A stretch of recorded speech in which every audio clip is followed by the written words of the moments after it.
Welcome to Dark Horror Diaries, my friend. Before the show starts, do write below where are you from. Let's go.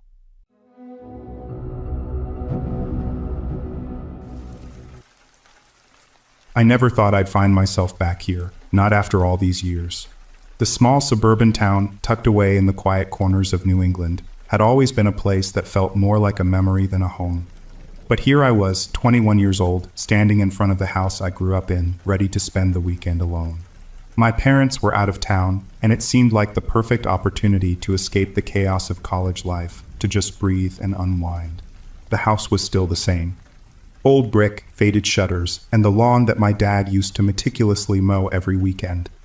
Nothing had really changed, except maybe the way the trees in the front yard looked a little taller, the grass a little wilder. I had always thought I'd feel safe here, that this place would always be a haven. But now, as I stood on the porch and stared at the familiar front door, something felt different. A nagging sense of unease crept up my spine. I didn't know it at the time, but the first hint that something was wrong came the moment I stepped inside. The house was empty, eerily empty. The silence was thick, like it had been holding its breath in my absence. I moved through the rooms, my footsteps echoing louder than I remembered. My childhood bedroom, with its peeling wallpaper and the same worn-out bedspread, felt like a distant memory.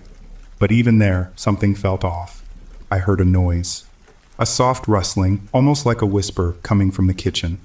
I froze, the hairs on the back of my neck standing up. The house was old, sure, but it wasn't the kind of place that creaked or moaned at night. I was used to the sounds of dormitories and apartment buildings, but this felt different. I chalked it up to being paranoid. The noise continued, like a light tap against the wall. It wasn't loud, but it was rhythmic, persistent. I stood in the doorway of my old room, unsure of what to do. It wasn't like I had anything to be afraid of. The neighborhood had always been safe, quiet. I had grown up here, after all. But as I listened to the tapping, I realized that it wasn't coming from the other side of the house. It was coming from the wall that separated my room from Mrs. Miller's. Mrs. Miller, my neighbor for as long as I could remember. She'd lived in the house next door since before I was born. I'd always found her a bit strange. Eccentric, some might say. But she'd never bothered me. Not until recently. It started with the glances. At first, I didn't think much of it. I would catch her watching me from her window, her eyes lingering for just a moment too long. It was nothing. Or so I thought. But now, standing there, hearing that soft, rhythmic knocking, I couldn't shake the feeling that something was terribly wrong. I didn't know what to make of it. The knocking was still there, tapping softly against the wall. At first, I thought I could ignore it, but it wasn't easy. The more I stood there, the more I felt like something was pulling me toward it, toward that strange noise. Mrs. Miller had always been a bit odd, sure. I had grown up knowing her as the lady who tended to her garden with the obsession of someone trying to grow a perfect world. But lately, her behavior had started to get a little unsettling. There was the way she'd leave me little gifts. Trinkets mostly, that didn't make any sense. A strange rock once, a perfectly smooth stone that looked like it had been shaped by years of water.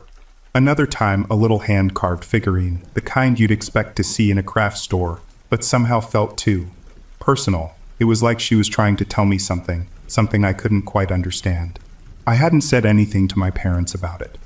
They had enough to deal with on their trip. And Mrs. Miller was, after all, just a quirky old woman.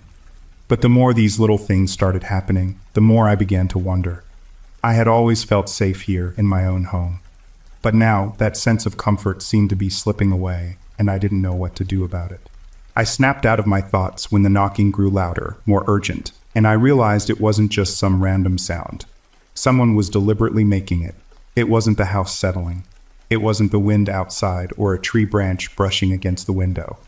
This was purposeful. With my heart hammering in my chest, I grabbed my jacket and stepped outside, moving toward Mrs. Miller's house. I didn't know why, but I had to see what was going on. Maybe I was just being paranoid, but the more I thought about it, the more I couldn't shake the feeling that there was something happening that I wasn't meant to see. Something that didn't make any sense.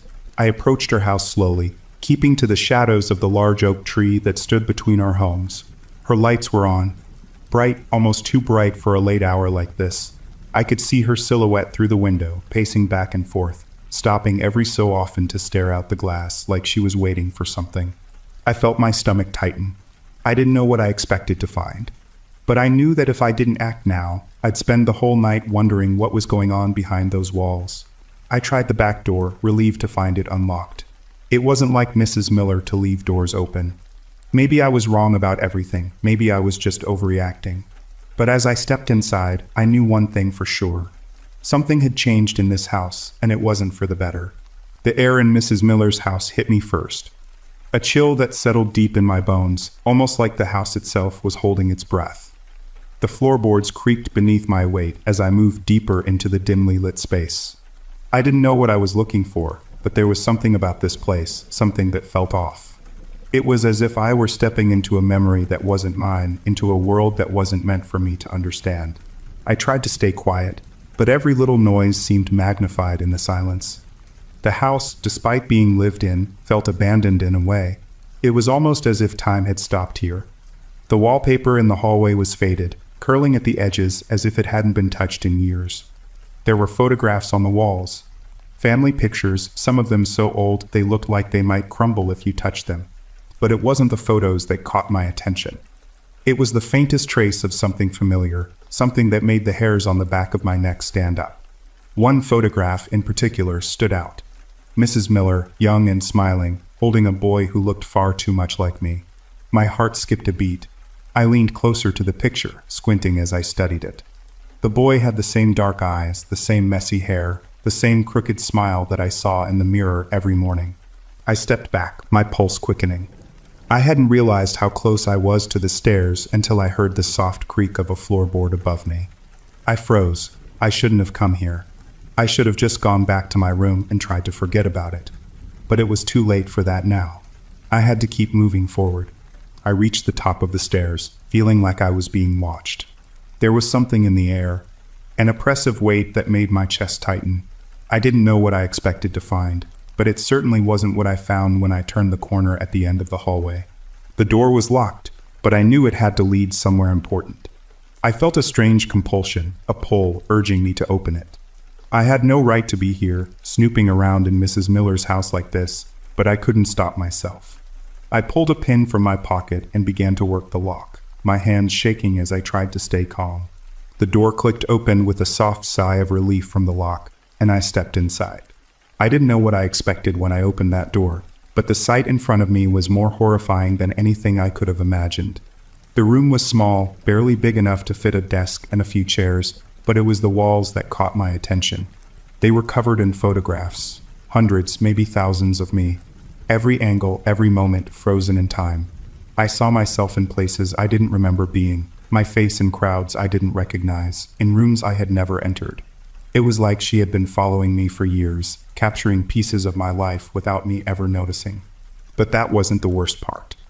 The worst part was the way she had arranged them, layered in patterns in clusters that made no sense. It was as though she was trying to map out my entire life, one moment at a time. My stomach twisted, a cold knot forming deep inside me. I was starting to understand the depth of her obsession, but it wasn't enough. Not yet. In the far corner of the room, there was a small, old-fashioned rocking chair, the kind you'd see in a grandmother's living room. On the floor beside it were piles of journals. Some stacked neatly, others tossed in a chaotic heap. I could tell from the handwriting that they belonged to Mrs. Miller. As I stepped closer, I saw that the journals were filled with scrawled notes about me.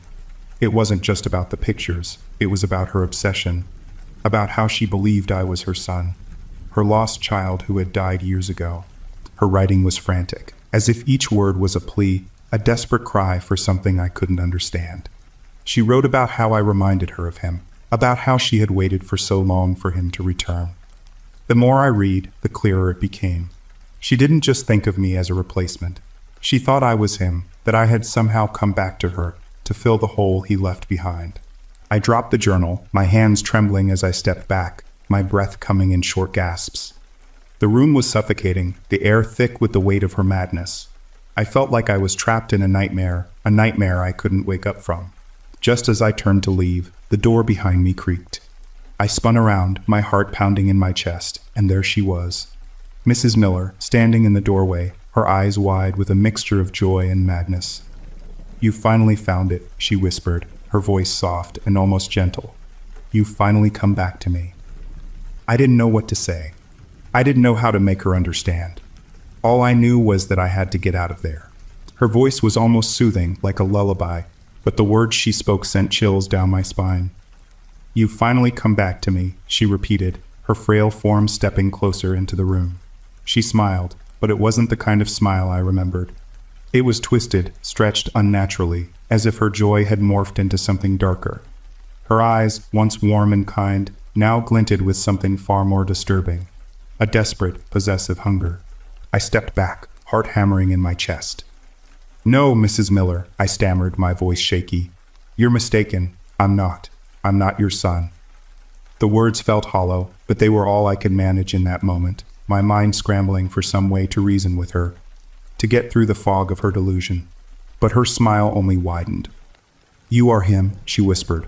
"I know you're in there, deep down. I've waited so long for you to come back. You won't leave me again." She took another step closer, her bony fingers twitching at her sides, as if she were on the verge of reaching out to touch me. My pulse raced. I had to get out. My instincts screamed at me to run, but my legs were frozen, rooted to the spot. I glanced around the room, desperately searching for any way out. The door was still behind me, but it felt so far away. She took another step. "You don't have to be afraid," she murmured, her voice a soft, almost affectionate whisper. "I'll make everything better. We can be a family again. I'll make you remember. I'll help you. We'll be together, forever." Her words twisted in my mind like a noxious poison. She wasn't just sick. She was a woman who had lost her grip on reality. She was willing to kill for her delusion, and it wasn't just a fleeting moment of madness. This had been years of obsessive, psychotic love. She wouldn't stop. Not until I gave her what she wanted, and I knew what she wanted. She wanted me. She wanted me to stay with her, to be her son. I turned on my heel, my breath shallow as I bolted for the door. Mrs. Miller's voice followed me like an echo in the dark, sweet and pleading. "Don't leave me, please." My hand was on the door handle when I heard it. The soft scrape of a knife being drawn across metal. I didn't have to turn around to know what she was holding. I could hear it in the way her footsteps dragged across the floor, the desperate sound of something sharp scraping against the wood. I yanked open the door and ran. I didn't dare look back. My feet pounded against the floor as I bolted through the house, adrenaline pushing me forward faster than I thought possible. I could hear her behind me, her heavy breathing like a thunderstorm chasing me down. The house felt endless, the walls closing in, but somehow I found the front door. My fingers fumbled on the knob, and for a second my mind screamed that it wouldn't open, but then it did. I was free. I dashed out onto the front porch, the cool night air hitting me with a sharp sting as I stumbled down the steps. I couldn't stop. I couldn't slow down.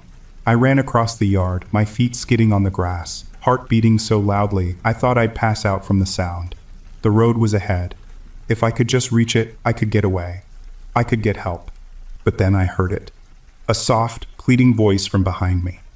"Don't leave me." The words came from Mrs. Miller, but they weren't angry. They weren't the maniacal shouts of a woman consumed by obsession. No, they were fragile, broken, full of something more terrifying than rage, heartbreak. "Please, you're my boy. Please don't leave me again." I felt the air around me freeze. The voice.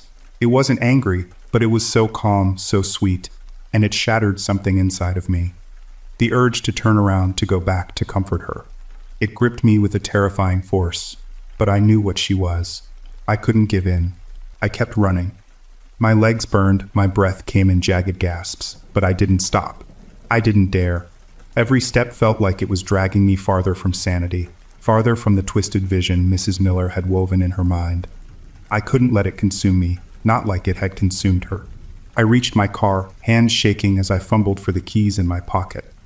The sound of my pulse was deafening in my ears, drowning out the rustling of the trees, the faint whisper of her voice still echoing in my mind.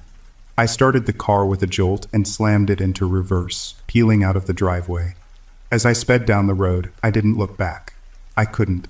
I called the police the second I was on the main road, my voice breathless as I recounted everything that had happened. I told them about the house, the hidden room, the journals, the photographs, the twisted love Mrs. Miller had for me. But when they arrived, the house was empty. It was like she had vanished. Gone without a trace. There were no signs of a struggle, no sign of her presence anywhere. The house looked normal. Too normal. The officers searched through the house, even the back room where I had seen all those photographs, but there was nothing left.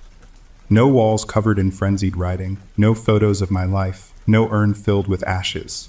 Everything was gone. Just gone. But then, just as they were about to leave, one officer pulled something from beneath the floorboard. An old, faded photograph. It was of Mrs. Miller and a young boy, her son. She had been holding him in her arms, smiling, her eyes full of love. But it wasn't me in the photograph. It was someone else. Someone long dead. And yet, the horror of it all remained. To this day, I don't know where Mrs. Miller went. The house was abandoned after that night, but the neighborhood stayed eerily quiet. Too quiet.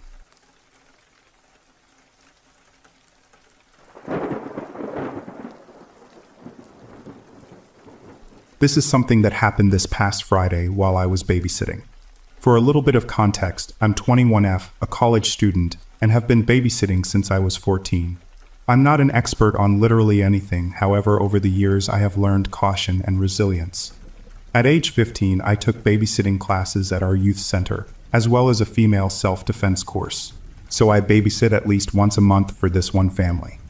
I like them because they pay me more than my usual hourly rate. They have a big house with internet that I can use to do homework, and the two kids are surprisingly well-behaved and compliant. So the two parents have like a monthly ritual of going out around 5 p.m. and returning a little after 2 a.m. I'm always offered to sleep in the guest bedroom and stay until morning. I usually just stay awake and abuse their satellite TV, and then leave when they come back. The house is in a nice neighborhood without a whole lot of neighbors. Very quiet. Also, their house is armed with an alarm system that I have the code to and can arm and disarm it through my phone.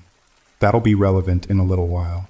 So I always take them for pizza at this place that has like an arcade. I do this so that they tire themselves out and go to bed early.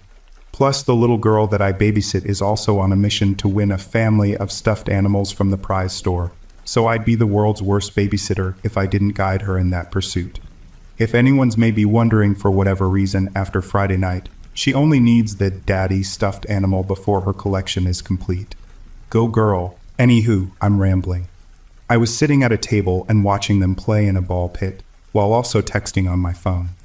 This couple came over and sat at the same table as me. It was a long table with parents scattered here and there, so this wasn't alarming. The couple looked normal enough. Both were probably in their mid-20s, possibly a little older. They talked to each other, but then the guy asked me, "Are you the one babysitting Dr. So-and-so's kids?" So the parents of these children are both doctors, and the specific region that we live in, this would be common enough information, but I still chose to answer their question with an irrelevant statement. I wonder what they use to make the pizza here. Yeah, I know. I'm a master of deception. I deserve an Oscar for my performance. However, they seemed to see right through my clever ruse. They started making weird comments. They talked about the kids' parents, they commented on the daughter, and how they wondered if she would look as pretty as their mom. Okay, my dudes, I don't know if that was intended to be creepy, but I'm just going to be safe and pretend that it was. Then the woman says to me, and I quote, "Do they really let you dress like that while watching their kids?" She motioned with her eyes towards my t-shirt, which was admittedly a little tight, though aside from a little bit of a bosom crack, not revealing. I have a thin frame and a large chest. It's 90 degrees in my region of the S right now, so it's not like I can wear a hoodie, and my tits have a Crips and Bloods type relationship with any kind of shirt that has buttons. I saw that as my cue to go and get the kiddos and bring them to get their prizes so that we could bounce. After some very thought-provoking of philosophical debating, they both got their prizes and we headed back over to the house. So fast forward a few hours. Both kids were bathed and put to sleep. I delivered a heartwarming rendition of Goodnight Moon and read a very spooky chapter of The Werewolf of Fever Swamp and tucked them into dreamland. It was around 9 p.m. I was caught up on homework and was just watching TV when I heard some movement on the porch. I didn't think much of it at first, but the doorknob started rattling violently. I initially started moving towards the front door to see who it was, but miraculously I remembered that it was late at night. I was home alone with two kids, and I very much wanted to live. I turned around to grab my purse, which is where I keep my taser. As I'm moving, the back door starts rattling as well, and was accompanied by some banging noises. That's when I remembered that I hadn't enabled the alarm system after returning. Now, if this was a horror movie scenario, of course the alarm wouldn't have worked, and the intruders would have made their way inside. I hate to disappoint if you were expecting something more exciting, but I enabled it again quite easily with no incident. I ran upstairs and grabbed the two kids. I put them in their parents' room in the walk-in closet. I still hate that I scared them. When I gathered them up, I gave no context as to what was going on. I didn't want to tell them that someone was trying to break into the house, but in the process, the fear of not knowing seemed to be worse. I instructed them to stay in there and stay quiet, and only to open the door if they hear me talking to them. I then locked the bedroom door, which is the only door on the upstairs floor that locks. I sat there with my taser out and hit the panic button on the phone app.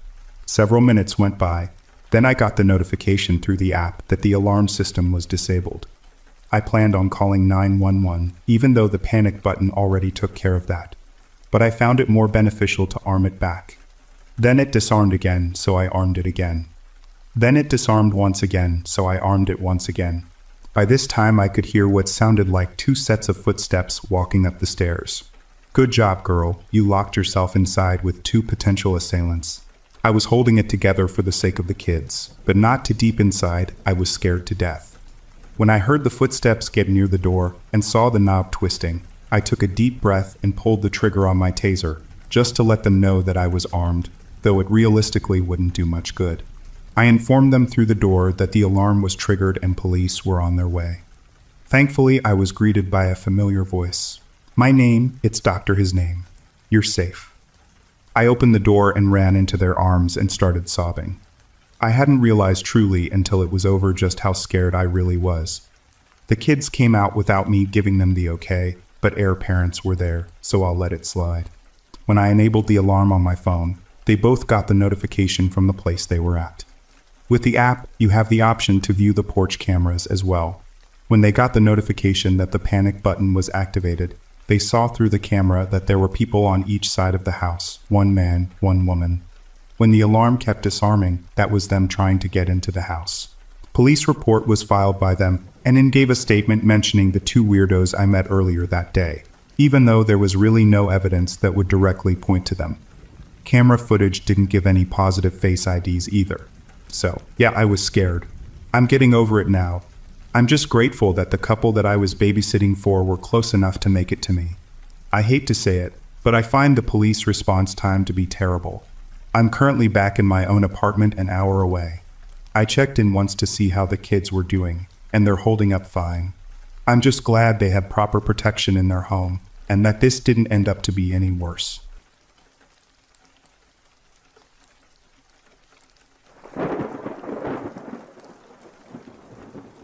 I had been looking forward to this weekend alone in the house for weeks. With my parents gone on a last-minute trip, I finally had the entire house to myself. The kind of silence you can't find in a house full of people, with no one telling you to turn the music down or to clean your room. Just me, my video games, and a few bags of chips. It was supposed to be simple, a quiet, relaxing weekend. But something about this house, especially at night, had a way of making the silence feel suffocating. The storm outside was unlike anything I'd seen before. Winds howled through the trees, rattling the windows as rain hammered against the roof. The storm had been brewing all day, but it wasn't until after sunset that it truly began to rage. It wasn't just the storm that made the house seem unsettling. It was the house itself. The old place creaked and groaned as though it was alive, shifting in the wind's grip. Every house settles, I told myself, but it felt more like the house was whispering in its own strange language. I had just settled into the couch with a blanket when I heard it. A faint scream, distant and muffled. My heart skipped. I figured it was the wind, bending and cracking the house's aging bones. I shrugged it off and grabbed my controller, focusing on the game in front of me. The sound came again, a little louder this time, sharp and panicked. I paused the game and sat in silence, straining to hear. The wind outside was still fierce, but I was sure I heard a voice. Someone calling out in distress. It sounded like it came from the back of the house. I hesitated for a moment. It's probably just an animal, I convinced myself. Maybe a stray cat stuck in the storm. But the scream. It sounded so human. My skin prickled with unease, and I stood up, walking cautiously toward the source of the noise. The old hallway stretched out in front of me, shadows pooling in the corners. The stairs creaked under my feet as I made my way down the long corridor, the dark of the house swallowing up the light from the lamp I carried. I reached the door to the guest room and froze. The scream came again, but this time it was followed by a voice, soft but clear, like someone whispering my name. Kyle. I felt a coldness at the back of my neck, a chill that ran straight through me. It's just your imagination, I muttered, forcing my hand to the doorknob. The room was empty. I flipped the light switch, illuminating the worn carpet and the single dusty chair in the corner. Nothing. The storm's fury outside had drowned out everything, and there was no trace of whatever I had just heard. I stood there, feeling foolish. My breath seemed louder than usual as I exhaled and turned to leave the room. But that's when it happened. A loud bang echoed from somewhere above me. The attic.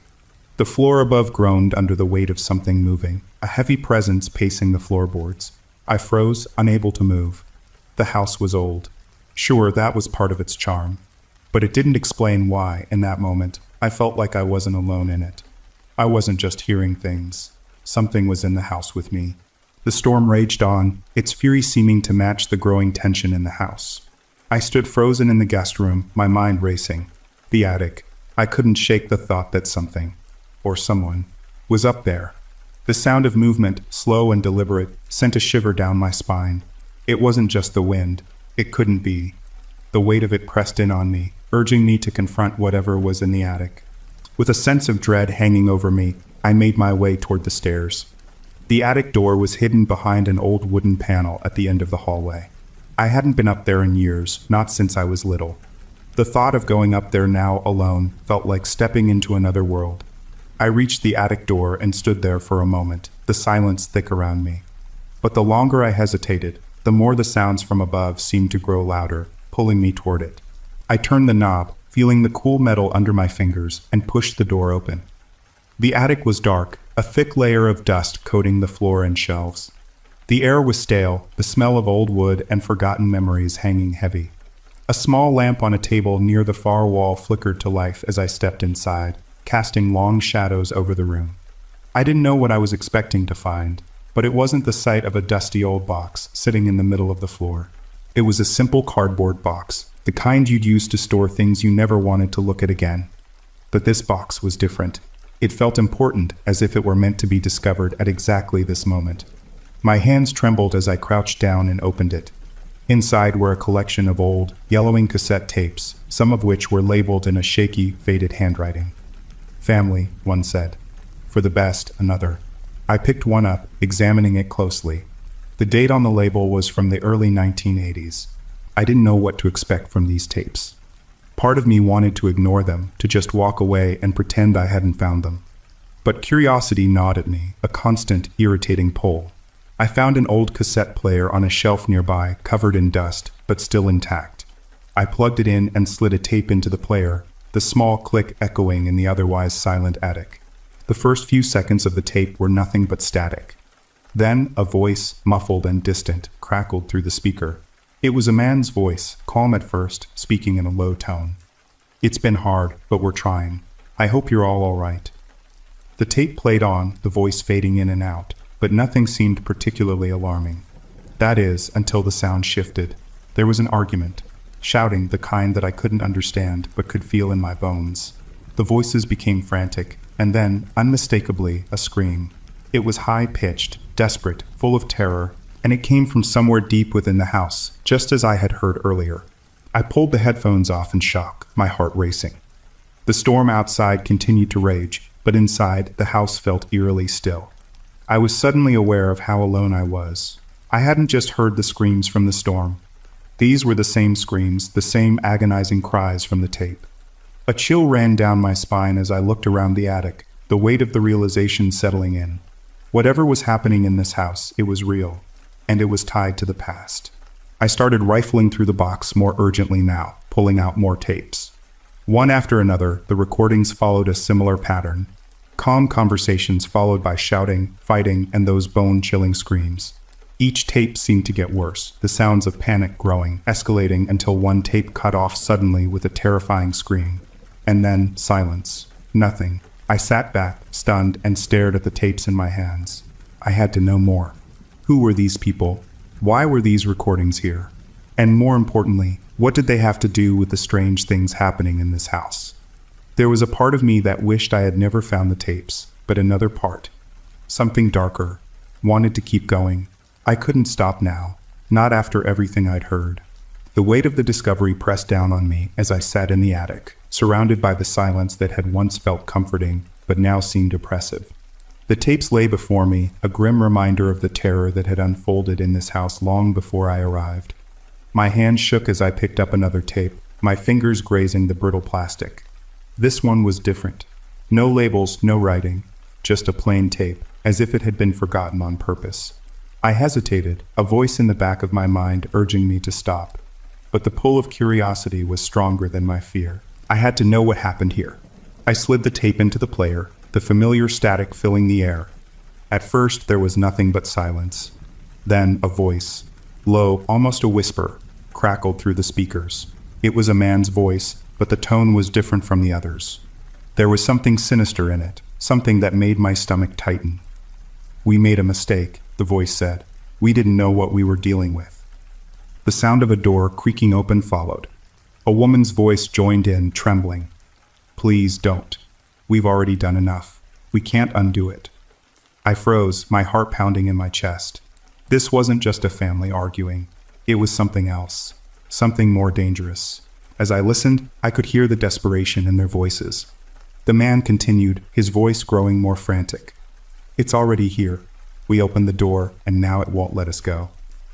There was a brief silence, followed by a low, unsettling sound, like something scraping across the floor. My breath caught in my throat as I realized what they were talking about. The curse. The entity that haunted this house. The woman's voice grew panicked. "We have to finish it. We have to complete the ritual, or it will never stop." There was a pause, and then the unmistakable sound of someone crying. The man's voice came back, trembling with fear. "It's already inside us. It's taking us one by one." I couldn't breathe. The tape had taken a turn from horrifying to incomprehensible. The curse. What was it? The woman had mentioned a ritual, something unfinished. It seemed like the family had been trapped in this house, unable to escape the very thing they had unleashed. And worse still, they had no choice but to keep going, to play their part in the curse, or else face its wrath. Suddenly, the tape grew silent, the only sound being the faint crackling of static. My hands were clammy as I rewound the tape and played it again, hoping for more answers, but the recording stopped abruptly. It was as if something had been erased, as if the tape itself was hiding something. My mind raced with the possibilities, but none of them were good. I had to find out more. I left the attic and made my way down to the living room, the sound of my footsteps echoing in the empty house. The house felt different now, darker, more oppressive. The air was thick with something I couldn't quite place. I felt as though I wasn't alone. Every shadow seemed to move, every creak of the floorboard felt like a whisper just out of reach. The voices on the tapes had made one thing clear. Whatever had happened to this family, it wasn't over. The curse, whatever it was still here, waiting. And now it wanted something from me. I began to search the house for any more clues, my heart racing in my chest. My mind kept replaying the woman's words. "We have to finish it." What had they started? What had they done? The answers were just beyond my reach, and yet I couldn't stop searching. The house had drawn me in, and it wouldn't let me go. I had to know more. I couldn't let it go, not now. My mind raced as I searched every corner of the house, hoping to uncover some clue, some thread that would unravel the truth behind the cursed family. The storm outside continued its fury, the wind howling through the cracks in the walls. I could feel the house shifting with it, alive with whispers, as if the walls themselves were trying to speak. I returned to the attic, my only refuge now. The boxes of old belongings lay undisturbed, the dusty cassettes still scattered across the floor. But it wasn't the tapes I was looking for this time. It was the journals. I needed to find something that could give me more than the haunting voices on the recordings. I needed answers. After what felt like hours of searching, I found a journal tucked in the corner of an old wooden chest. It was worn, the leather cover cracked with age, but it had an aura of significance that immediately caught my attention. This was it. The mother's journal. The same journal mentioned in the tapes. As I flipped it open, I felt a chill run through me, the cold draft from the open attic window seeping into my bones. The first few pages were filled with mundane details. A family's life, a house becoming more and more unmanageable. But as I read on, the tone shifted. The entries became more frantic, more desperate. One entry stood out above the rest, its words written in a trembling hand. "We were warned, but we didn't listen. The curse has already begun. It's too late." My pulse quickened as I read on. The journal described a ritual, one that the family had unknowingly triggered when they moved into the house. It had been a simple thing at first. Strange symbols etched into the walls, an ancient artifact left behind by the previous owners, something that had called to them, luring them deeper into its web. The family had never meant to summon anything, but they had, and now they were paying the price. As I read the next few pages, the horror deepened. The family had tried to stop the curse, tried to undo the damage, but it was like fighting a shadow. The more they tried to escape, the tighter the house's grip on them became. The entries became a list of failures. Failed rituals, attempts to flee, cries for help. It was clear they were trapped, caught in an endless loop of terror. There was one last entry, dated the day before the final screams. It was a warning. Do not finish the ritual. If you do, you'll bring it back. You'll make it worse. It feeds on death, on fear. I should have known, but now it's too late. I closed the journal with a trembling hand, my breath coming in short, sharp gasps. The realization hit me like a tidal wave. The family hadn't just been cursed. They had become part of the ritual itself. Their suffering, their deaths, it had all been a part of something far larger, something much more insidious. I had to stop it. But how? The answer was in the journal, buried in the details of the ritual. The family had tried to undo it, but they had been too late. They hadn't completed the ritual. They hadn't finished what they had started. But that meant there was a chance to break the curse. If I could figure out how to finish it, to do what they couldn't. I stood up from the attic floor, my mind made up. I didn't know what the ritual would entail, but I couldn't leave this house without doing something. I couldn't let the curse claim me too. The storm outside had become a deafening roar, the wind battering against the windows like a vengeful spirit itself. But I wasn't going to run. I had to face it. I made my way downstairs, the journal clutched tightly in my hands. The house seemed darker now, as if the shadows were closing in, pressing against me. Every step I took felt heavier, as if the very air was thickening. The whispers returned, faint at first, then growing louder, as if they were trying to reach me. The voices of the family, the trapped spirits, crying out for release. I had no choice but to continue. The ritual needed to be completed, and I was the only one left to do it. I stood in the center of the living room, the room where it all began. The journal in my hand felt heavier now, the weight of the task ahead pressing on my chest. The storm outside raged louder, as if the very elements were warning me to turn back. But I couldn't. Not after everything I had uncovered. The house, the family, the curse. It had all led me to this point. I had to finish it. The journal described the ritual in intricate detail, step by step. Candles, salt, and incantation. Simple enough in theory, but I could feel the air around me thickening, heavy with anticipation. The house seemed to pulse, the walls shifting as if they were alive, watching me. The voices from the tapes. Screams, cries for help, anguished whispers, rang in my ears. They were growing louder now, not distant at all. It was as if they were in the room with me. I hurried to gather the materials, my hands shaking as I lit the candles one by one. The flames flickered nervously in the dim room, casting long shadows on the walls. The salt was next, sprinkling it in the shape of a protective circle, just as the journal instructed. I could feel the eyes of the house on me, 1,000 unseen gazes burning into my skin. I took a deep breath, trying to steady my hands. The incantation was written in the back of the journal, a series of foreign words that twisted my tongue as I whispered them. The air crackled with energy, and I could almost hear the ghost's presence growing closer, its malevolent force reaching out for me. The whispers were louder now, more frantic, as if urging me to finish. But as I said the final word, the room seemed to hold its breath. For a moment, there was silence. The storm outside had died down, the wind's howl fading into an eerie calm. But the silence was deafening. My pulse raced as I waited for something to happen. The house felt different now, colder, the weight of the spirits pressing against me. It was as if the ritual had awakened something. Then it came. A scream, a high-pitched wail that echoed through the walls. I spun around, my heart in my throat, but no one was there. The house trembled, the walls shaking as if they were alive. I could hear the ghost now, moving through the house. It was getting closer, its presence suffocating, filling every corner of the room. The flames of the candles flickered violently, casting erratic shadows. And then I saw it. A shadow in the corner of the room, dark and indistinct at first, but it slowly began to take form. Its eyes glowed with an unholy light, the figure stretching and twisting, its mouth opening wide in a silent scream. The air grew frigid, my breath visible in the cold. The ghost was here, manifesting before me, its figure towering and grotesque. The ritual hadn't worked. It was too late. I tried to move, but my legs were frozen, rooted to the spot. The ghost's form loomed over me, its presence so overwhelming that I felt as if the very ground beneath me was giving way. Its eyes bore into mine, cold and empty. The air felt sharp, like a blade pressing against my skin. I could feel its hunger, its desire for something I couldn't yet understand. It wanted to finish what it had started, to complete the cycle of death and torment. I had made a mistake. The ritual, it had been wrong. I had done it all wrong. And now the ghost was going to claim me, just as it had claimed the family before me. I could hear the whispering voices again, louder this time.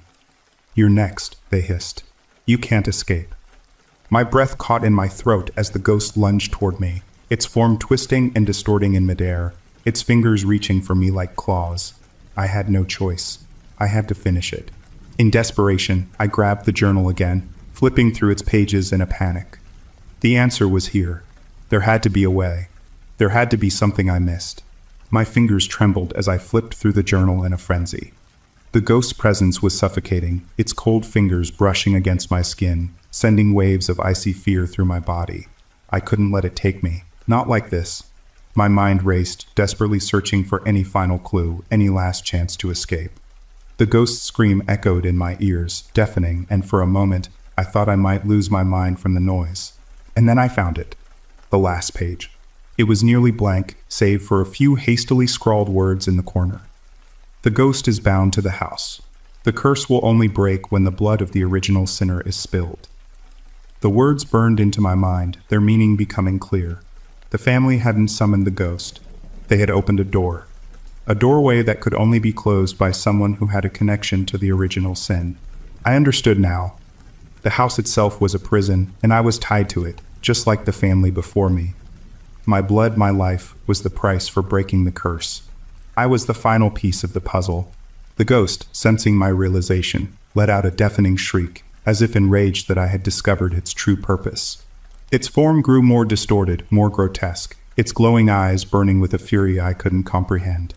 The temperature dropped even further, until the room felt like an icebox. My breath fogged in front of me, the cold gnawing at my bones. I couldn't back out now. I had to do this, or I'd never get out. My heart pounded as I stepped forward, ready to face the spirit that had tormented me for so long. The ghost lunged again, but this time I was prepared.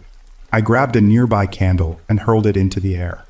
The flames splashed against the walls, and the ghost recoiled, hissing in pain. The light flickered, revealing its true form in sharp detail. It was a twisted, faceless mass of shadows and screaming souls, its limbs stretching impossibly long as if trying to tear the fabric of reality itself. I could feel its grip on me, tightening with every breath I took. It was trying to pull me into the abyss, to drag me down into its eternal torment. But I wouldn't let it. I reached into my pocket, pulling out the knife I had found earlier, the one that had once belonged to the father in the family. With trembling hands, I raised it above my head, the blade catching the faint light of the candles around me. The air hummed with a low, ominous vibration. The ghost's screams intensified as I brought the blade down into the center of the protective circle. The moment the knife touched the floor, everything stopped. The temperature lifted, the house stopped shaking, and the ghost screamed one last time. A soul-ripping wail that echoed through every inch of the house. I could feel it, its essence, being torn from the world, leaving only silence in its wake. I fell to my knees, exhausted and breathless. The air was still, heavy with the absence of the entity that had haunted me for so long. The candles flickered one final time, and then everything went dark. The silence was absolute, broken only by the distant rumble of the storm outside. It was over. I stood shakily, my body feeling like it had been through a war. The house no longer felt alive, no longer watched me from the shadows. I was free. But as I turned to leave, the faintest whisper lingered in the air behind me. You were never meant to escape. The voice was soft, almost too quiet to hear, but it made my blood run cold. I froze, my heart pounding in my chest. It came from behind me, from the direction of the stairs. Slowly, I turned around, but the house was empty. No ghost, no shadow, nothing. Only silence. I didn't wait for another second. I grabbed my things, running through the house to the front door. The storm had calmed, but the chill that ran through me was something I couldn't shake. I didn't know if I had truly banished the ghost, or if it was just lying in wait for the next time. All I knew was that I had to leave.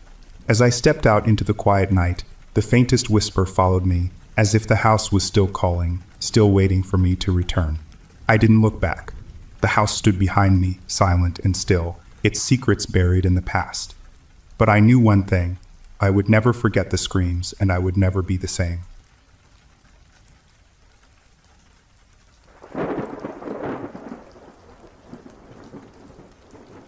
I think I might have encountered some sort of killer. So, I recently went on a date with a guy from my school who I met on a dating app.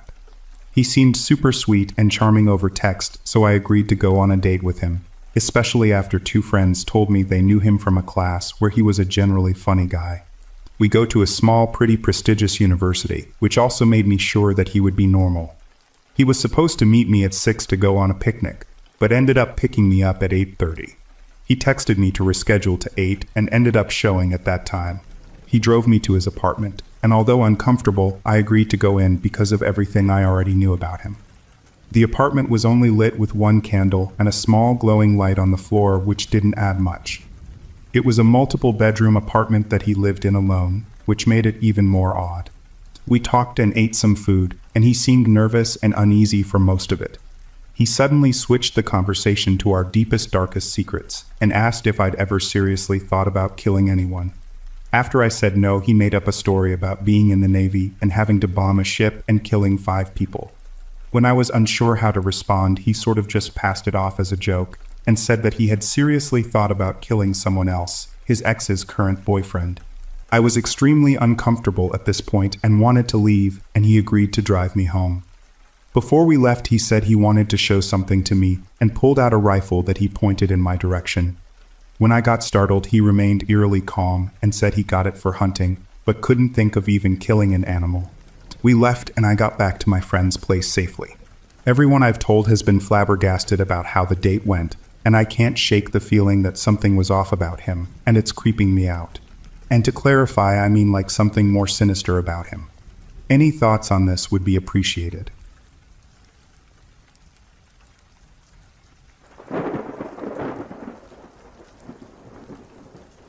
So today has been a particularly slow day at work, and I've been killing time reading these stories. Maybe enough time has passed and I can share mine. I had this friend who was really into the occult. Unfortunately, I was the one who got him turned on to it. We had a mutual appreciation of the paranormal and all things weird, so I thought the subject would interest him. He started going deep into the subject to the point where he wouldn't talk about anything else. He would actually interrupt a conversation and force the subject back to occult matters. Rude, but sometimes people go through phases where their interest is all they want to talk about. It was a mostly forgivable offense. I think I should mention that this particular friend didn't have a very large friend circle. His depression and introverted nature kept him inside a lot. He didn't have the best luck in relationships with women. His world was kind of small, and I did enjoy hanging out with him, so I did my best to be a good friend. I didn't want to just brush him off because he was acting a little weirder than normal. Honestly, for the longest time, he was a totally normal guy. We'd chat and play games together on the PlayStation. Sometimes we'd go see movies with my boyfriend accompanying us. We all hung out at the park, we went swimming. Overall, we had a good time hanging out. Things started to go downhill when he started to smoke DMT. Personally, I think psychedelics are amazing tools that can offer insight into your life, but they should be treated with respect.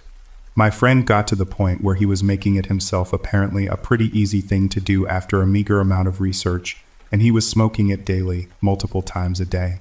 For those of you who aren't familiar with the substance, when you smoke it, You get transported to a different world, an entirely new plane of existence.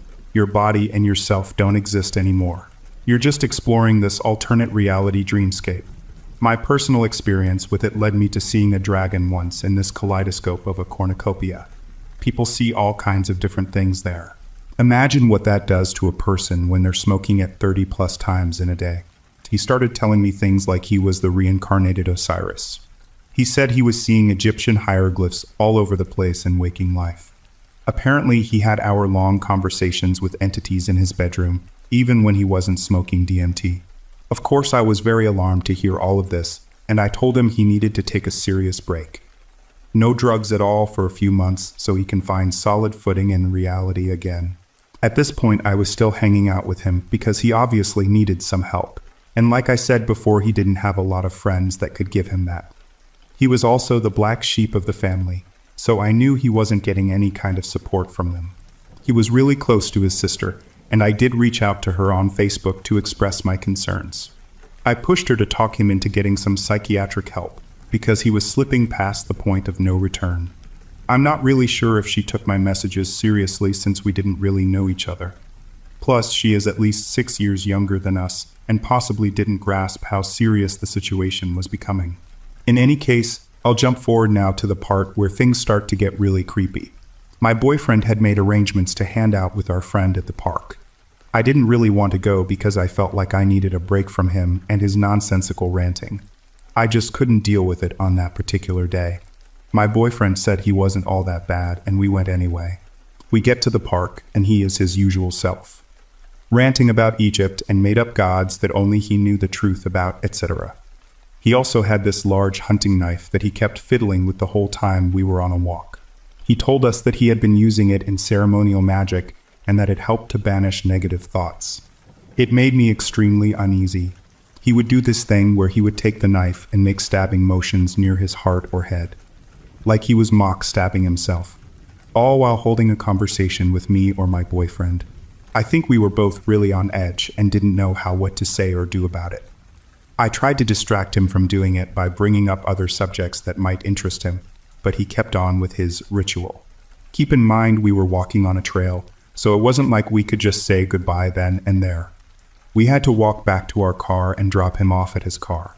My boyfriend had the bright idea that we should get some lunch after our walk, even though I was doing my best to give him a look that said, "No you, why do you think I want to spend any more time with this nut?" But it must not have been very effective, or my boyfriend was ignoring it. Not sure. Either way, we ended up getting in the car to go get lunch. In the car I was driving, my boyfriend was in the passenger seat, and our weirdo friend was in the back. As we're heading through a busy part of town where all the shopping and restaurants are, I hear the distinctive sound of a belt buckle coming undone. Then I hear the worst sound imaginable. I peek back out of the corner of my eye and my suspicions were confirmed. This crazy man was full-on jacking off in our back seat. I mean, pants all the way down, bare ass on the seat. Beating it so hard it was like he wanted to rip it off. Instantly, I felt sick to my stomach, and all the nervous energy I had throughout the day popped up into my head. I was trying not to shake and trying to ignore it and drive through heavy traffic. I kind of had a freeze response, I guess. The whole time I kept thinking about that huge-ass knife he had in his pocket, and obviously he was completely off his rocker now. I was afraid to say anything or confront him because I didn't know how he was going to react. This part is nuts, but my boyfriend didn't seem to notice, and the whole time he kept rambling on about God knows what. I couldn't listen because my thoughts were 100% focused on driving and trying to act like I didn't know what was going on in my back seat. We get to the restaurant and my boyfriend runs inside to grab food. I'm left alone in the car with our friend, and I try to act like I'm browsing on my phone, when really I'm watching and listening as hard as I can. We don't talk. My boyfriend gets back and I complain that I'm tired. It's been a long day, let's drop him off, etc. So I drive us back to our friend's car, and he doesn't get out of our vehicle. He just sits there. I have to get a little bit rude and ask him to please get out and go home. He gets out of our car and walks over to his passenger side. I start getting really scared and I suspected the worst. He pulled a gun out of some kind of bag he had on the seat, and he just walks over to our car with it. I don't know why I did this, but I was so pissed I just got out of my car and walked right up to him. I was maybe 3 foot away and could see it was a loaded 9mm. I kept asking him over and over, "What are you doing?" Because apparently that's all my brain could think to do. I told him to get in his car and go home. He never said anything during this whole time, just kind of cried and had this wild look in his eye. For whatever reason, he got back into his car and drove off. I told my boyfriend, obviously, we are never hanging out with him again, and that I didn't even want him to talk to him anymore. No contact, nada. A few months pass, and he occasionally messages me through the PlayStation or texts my phone. He says a lot of random stuff, and I just ignore it. It turns out he moved down to TN near Nashville. I don't know why. He had a roommate, and I think their girlfriend lived there. I'm not really sure about the situation. I think maybe he's turning his life around and getting a fresh start down there. I think it's best to cut all contact and let him regroup. I'm not interested in any kind of friendship with him, and I know he needed help beyond what I could offer. Again, I reached out to his sister and let her know that he had a gun. She managed to get it from him somehow, but it did little good in the end. I get a call around 11 p.m. one night that wakes me up. It's a man claiming he's a detective down in Gallatin, TN, and my heart skips a beat. I start sweating and immediately ask what happened. Apparently my former friend stabbed someone to death on Halloween Day. I don't know all the details, and the articles about it are kind of sparse. The whole thing is really surreal, and I'm just left feeling like I'm lucky that I didn't get shot last summer. This whole thing turned out way longer than I meant it to be, but that's the story.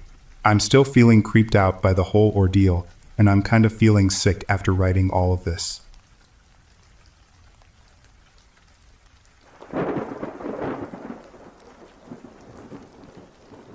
I'm still living with my parents, so naturally I still have chores to do around the house. Washing the dishes, cleaning the house, etc. Since it was Monday and trash day in my neighborhood is every Tuesday and Thursday, my dad reminded me to take the trash out. It was late and usually I would have already done it by then, but I was studying and it slipped my mind.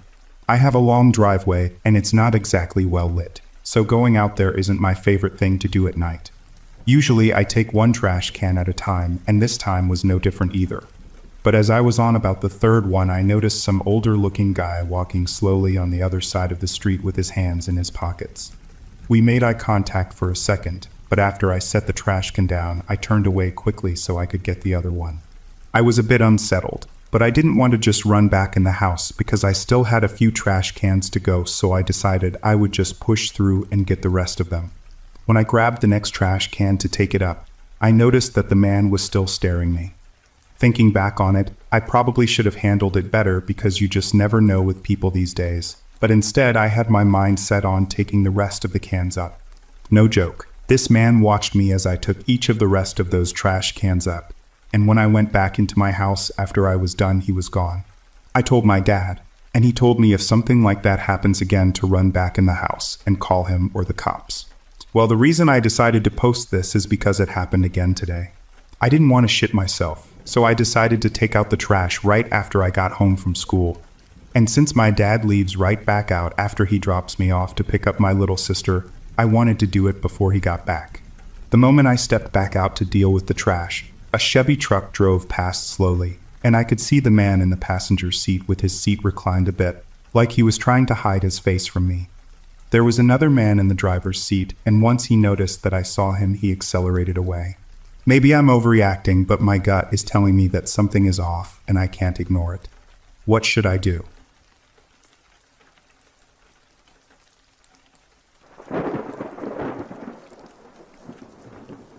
This happened late last summer.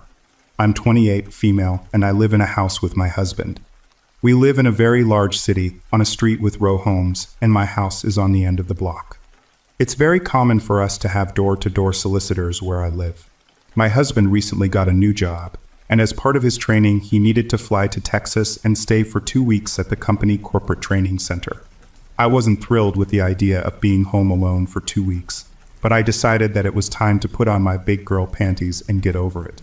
How bad could it be?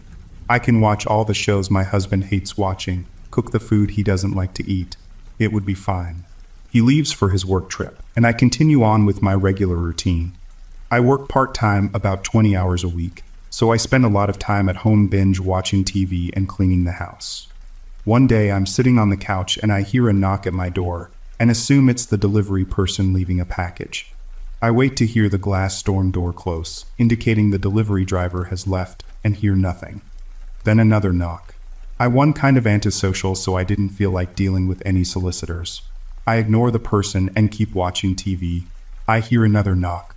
I pause the show and get up to peek out our front window. There's a man at my front door that I don't recognize, so I don't open the door for him. I see him kind of throw up his hands in frustration and then leave. I am creeped out by it, but don't think of it again for a few more days. I come home from work a few days later and start getting to work cooking something for dinner.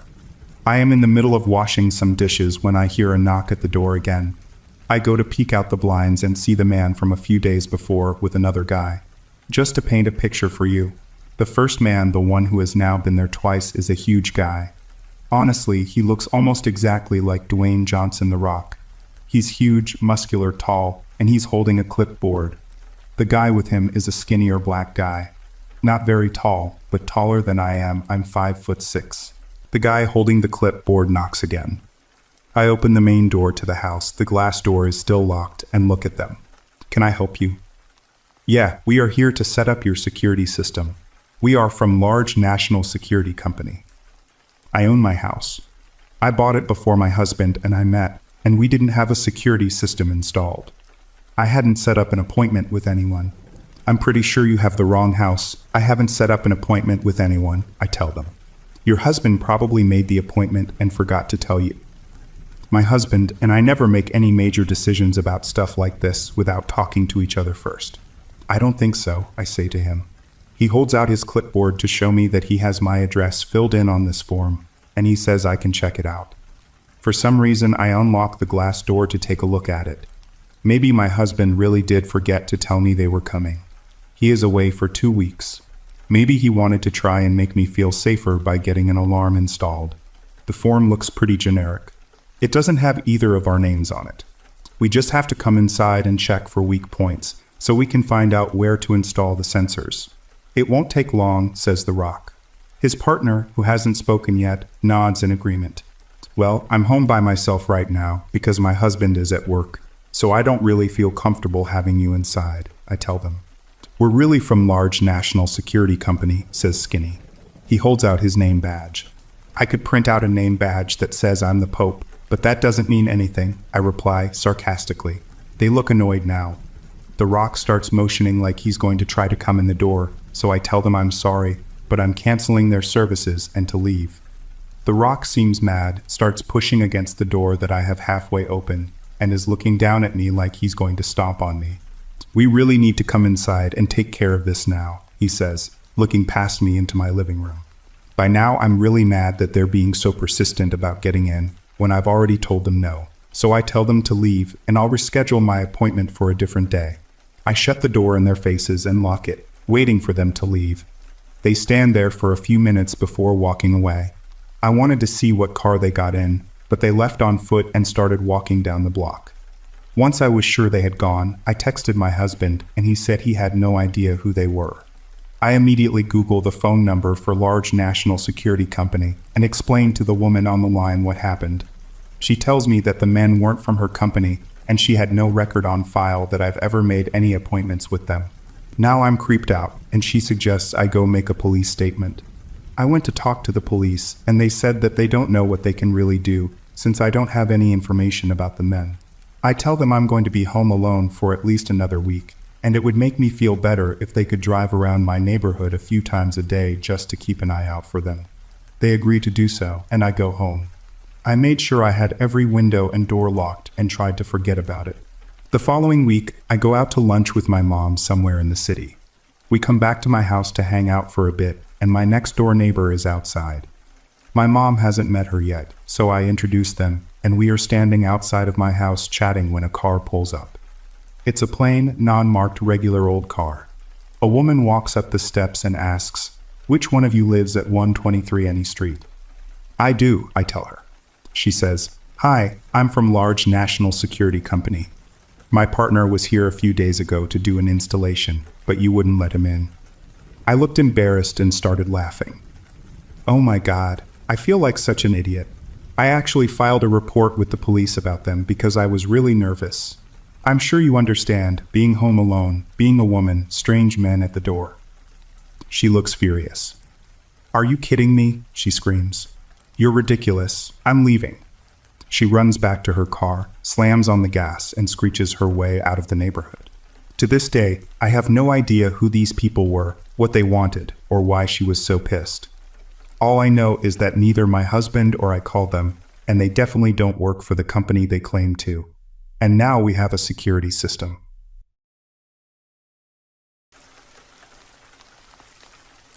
It was the last beautiful weekend that summer would supply. Sunny skies, high in the mid-80s, and not a cloud in sight.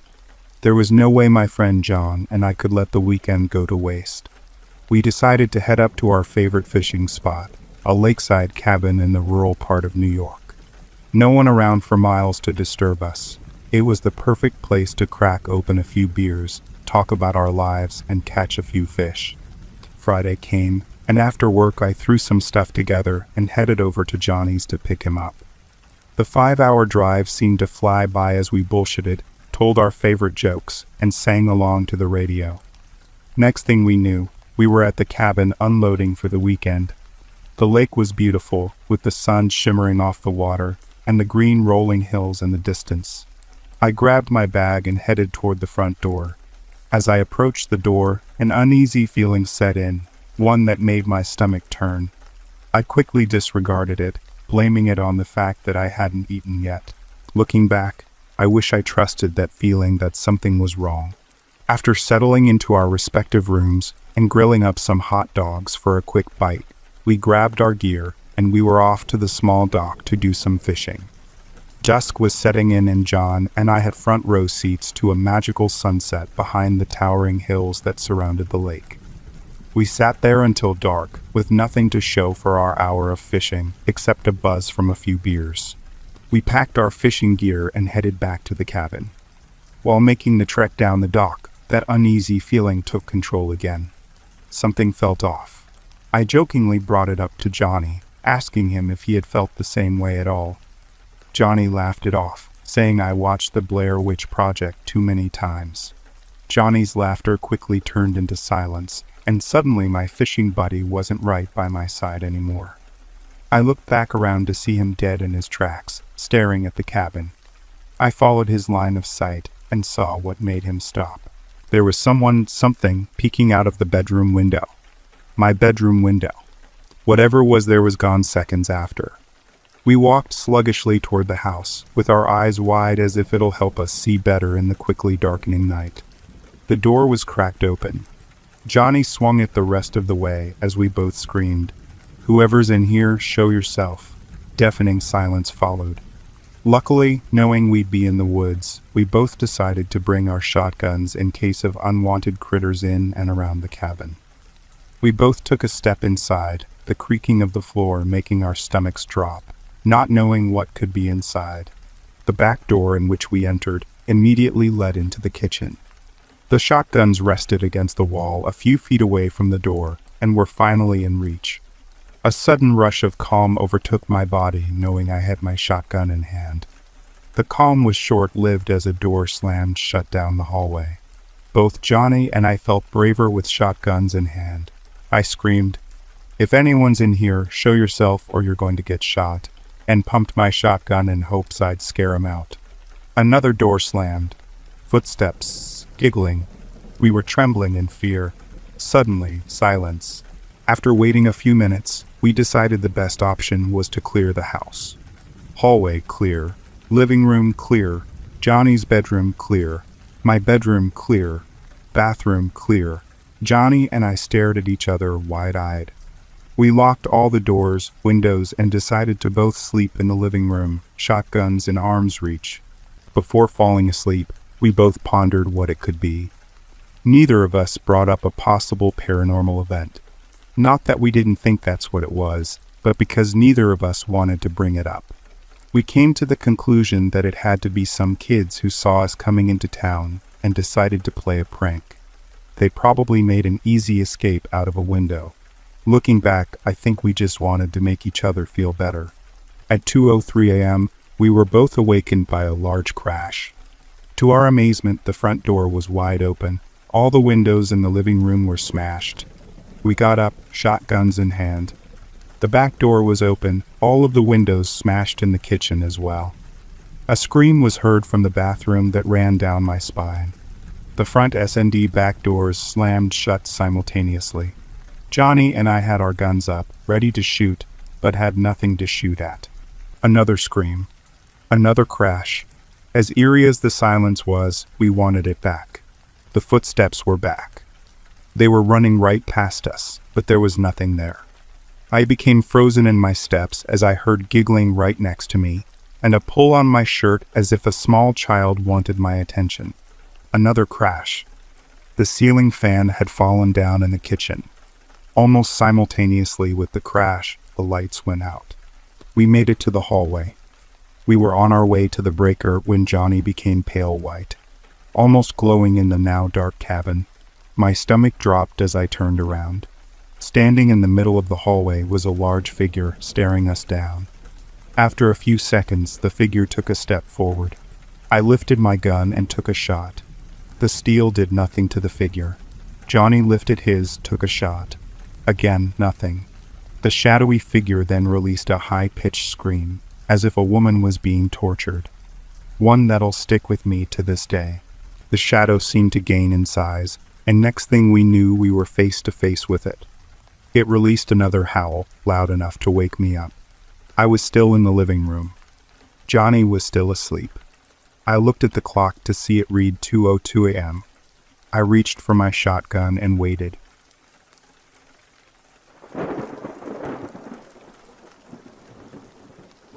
I had the most horrifying trip to Tennessee. Monday, April 6, 2015. It started out to an adventurous trip to hike and chill in Gatlinburg, just about 4 hours from Nashville, and in the middle of the Smoky Mountains. Perfect for me, who loved the outdoors and sleeping in a cabin near the woods for 5 days. It turned for the worst starting the first day. It is difficult for me to survive a period of time with my 3 other siblings, so the 9-hour drive from Chicago was torture. My brother and I, of course, had to take the back, while my 2 sisters got the front bucket seats, leaving me, a 6'2" tall individual, cramped the whole way there. We left at about 8 a.m. so were arrived in Gatlinburg at about 5 p.m., 6 p.m. in Tennessee with the time change. The roads to the sign-in grew increasingly difficult to drive around, and with the sun setting and the rain starting, the twists and turns became all too much. I started feeling sick and claustrophobic in the car.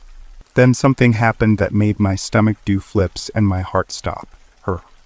I first dismissed the shape of a lady in a gown as my 9-hour drive affecting me, and as we turned I ignored the feeling I started to get from these woods. I saw her again, a ghostly shape in between some trees.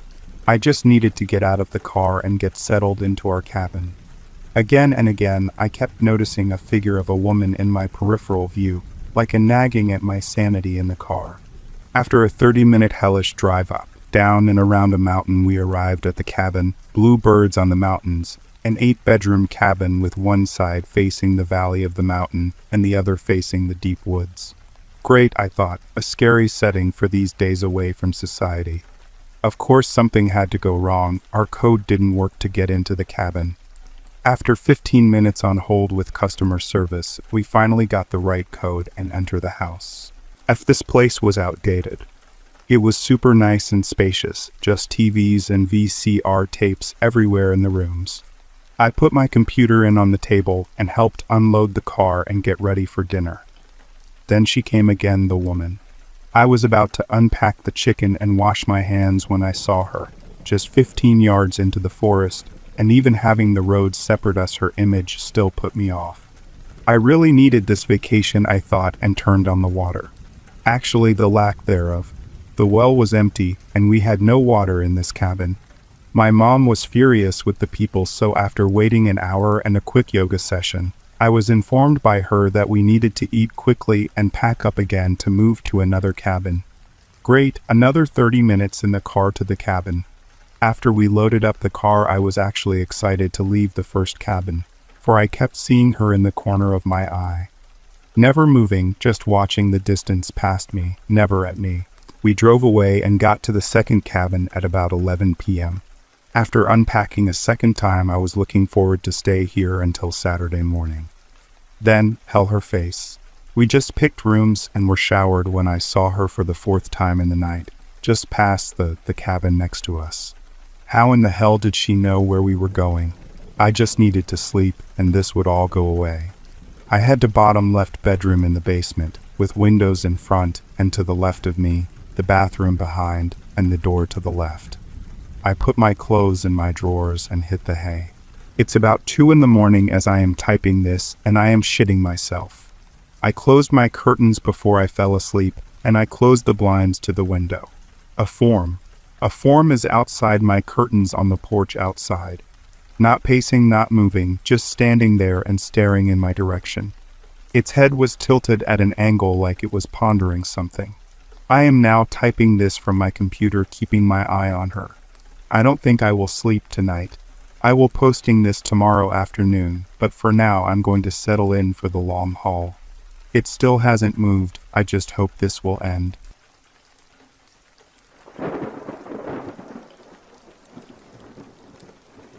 It has been 4 days now, and it still has not moved away from in front of the door. I came across this journal earlier today while I was going through all of the supplies, trying to figure out what I have to work with and what I might have to ration, and I thought that writing in it would be a good way to help pass the time until either help comes or I see a chance to run for it. After all, since there's no electricity up here, I don't have a television or a radio to keep myself occupied, and even if I did them, I doubt that I could bring myself to turn them on. Even the idea of making more noise than I have to, of really making any noise at all, fills me with dread. It's mostly due to the fact that I don't want to attract its attention any more than I already have and give it further reason to continue sticking around. And admittedly, somewhat because I worry about being unable to hear any possible changes outside. This constant paranoia makes it a challenge even to try reading some of the books and magazines that we brought up here with us.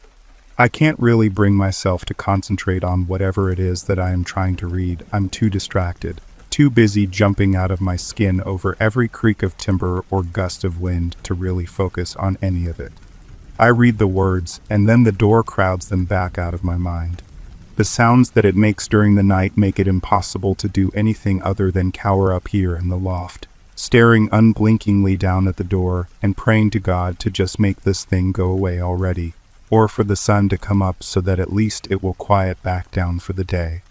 Sometimes I honestly don't know which is worse, the tense silence during the days or listening to the door creak and moan as whatever the hell that thing is pushes on it all night long, while endlessly, wordlessly screaming at me. No, the nights are the worst, and I know it. And so I have decided to start writing in this journal, so that I'll at least have something to do with my time other than just sitting here and staring at the door all day. Just waiting for something to happen and praying that nothing will. The journal must be one of Katie's. She's always scribbling and writing in these things, especially when we come up to here to the cabin, but I'm certain she won't mind my using it. Dear God, I hope she's all right. I hope that she's found help. April 3rd. Still no changes last night. It started its screaming a few hours after sunset, pushing heavily on the door, seemingly trying to force its way inside.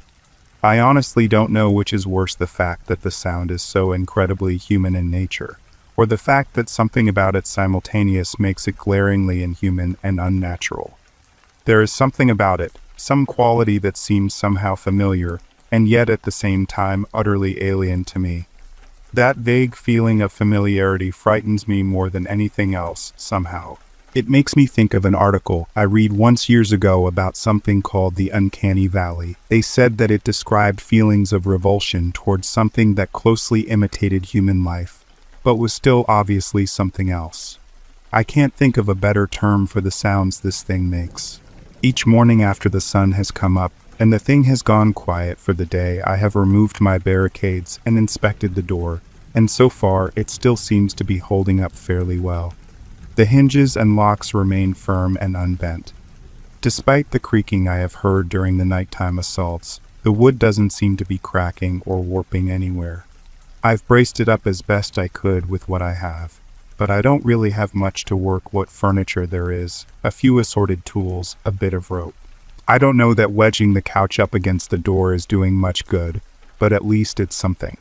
No, I think that it has everything to do with the quality of the door itself. My father really put his heart into it years ago when he built this place, and he built everything in here to last, from the roof to that door. All that had meant before was that Katie and I would have a nice place up in the mountains for years to come where we could get away from the city for a while. A place where we could enjoy being in nature and the smell of fresh air and just being together with each other. Now his craftsmanship seems to be the only thing standing between me and I don't even want to know. Thank God that he decided against putting any windows in the place when he built it. The fireplace still worries me, but I imagine that it must be too narrow for that thing to fit down. At least I hope that it is. I spent this morning gathering up all of the empty buckets, jars, and tubs that I could find and filling them with water from the hand pump he built in the kitchen area. I don't honestly even know why I did it. I really can't see how it would reasonably be able to tamper with the well or affect the water supply, and yet all the same, it felt like the right thing to do. Besides, the last thing I need to do is run out of water somehow, and a bit of precaution isn't going to hurt anything. If nothing else, it gave me something to occupy my time with. There's enough canned food stored up here to last me for quite some time, especially if I rationed it a bit, but I hope that there won't be too much of a need to worry about that. I have to imagine that whatever it is out there is either going to get tired of trying to get at me or waiting on me to come out, or that help comes, but it's always better to be safe than sorry. It's hard to believe that just 5 days ago Katie and I were driving up here, laughing like we were teenagers again, talking about when we wanted to go for a hike, and when we wanted to do some fishing and how nice it was going to be to get out of the city for an entire month, and just how much we needed it. To think that was less than a week ago, and now it somehow seems like a memory from another time, like seeing something from someone else's life. Despite how much we had enjoyed the drive up here, I had known that something was wrong almost as soon as we got out of the car. At first I could not figure out what seemed to be bothering me, but as we were carrying things in from the car and unpacking, the wind had changed. A strange odor, almost a sort of musk, had drifted in out of the forest on the breeze, and when I smelled it, I had nearly dropped the box I was carrying. I saw the color drain from Katie's face when she came back outside and smelled it as well. She asked me what it could be while covering her nose with her shirt, but I told her that I didn't know. I had no answer for her, as it was nothing quite like I had ever smelled before. It wasn't a particularly strong smell, or even all that putrid. But there had been something wrong about it. Something invasive and unclean. You see, my father had been bringing me up here and on camping trips for as long as I could remember, and so I was no stranger to the smells of death and decay. I could still remember that once when I was young we had been hiking and had found a dead deer in the water, and that we hadn't been able to get the smell entirely out of our clothes for days. But this was something entirely different. The instant I had smelled it, the hairs stood up on the back of my neck and my stomach had tightened into a knot. I had felt the overpowering urge to climb back into the car, start driving, and never ever look back. The need to put as much distance as possible between myself and whatever was causing that smell. I had told Katie as much, and though it obviously bothered her as well, she had laughed and told me that it was only some dead thing out in the woods, that I was being silly and getting upset over nothing. Now, looking back at how pale her face had been and how nervous that laugh had sounded, I know that she hadn't really believed that. God, why couldn't she have just trusted me? Were you just too proud to admit that you felt the same feelings of terror that I had? Or maybe it had simply been because it had taken us so long to manage to finally set up an entire month off from work together. It had taken more than a couple of sacrifices on both our parts, but we had known that it was really going to be worth it. Maybe that's why she refused to go, and maybe it's how she finally convinced me to stay. And so instead, we had continued unloading the car, unpacking everything we would need, getting ready to settle in for the next month together. I had been unable to keep myself from glancing at the forest any time we were outside, half expecting to see something, though I could not say what, out there in the shadows. I had known that Katie was right, that something had simply died nearby. And yet, no matter how many times I told myself that, I still could not quite make myself believe it. I don't think Katie did either, though she hid it better than I could. It seemed as though the longer we were around the smell, the more intense my discomfort became, and I felt the beginnings of a tension headache begin to steadily spread from the back of my head. By the end, I think that the only thing that had really kept me here was the fact that I was going to propose to her while we were up here. I can't even stand to look at the ring right now, and I know that I won't be able to until I know that she's safe, that she's all right. Until I can know that, until I can hold her in my arms again, it has become nothing more than a symbol of how much I might have lost, and what a fool I was for letting us stay. Katie, wherever you are, know that I love you. April 4th. Still no changes to report. Just another night of that thing trying to force in the door, screaming at me hour after hour, all through the night. Why does it scream like that? Is it hoping that it can scare me out of my little hole here, thinking that it can frighten me into making some sort of a run for it? Could it serve some sort of purpose beyond my understanding? Perhaps it's intelligent and just derives some sort of sick pleasure from knowing that it's tormenting me in here. I'm not about to try asking it. I have enough difficulty just bringing myself to get close enough to the door in order to check it for damage anymore. Just knowing that it's sitting there on the other side, waiting. It's just too much for me to handle at this point. I know that I should man up and move the rubber stopper away from the bottom of the door, that I should be trying to watch it and see if he either comes and goes or just incessantly sits there, waiting day in and day out. I know that I should, but I can't bring myself to do it. I just can't handle the idea of those eyes staring in here under the door. That would be even worse than the screaming, and that's already almost more than I can bear. I saw them once, and that was more than enough. My headache had grown steadily worse as the day had gone on until it had become almost unbearable, and I knew that I would have to lie down for a while.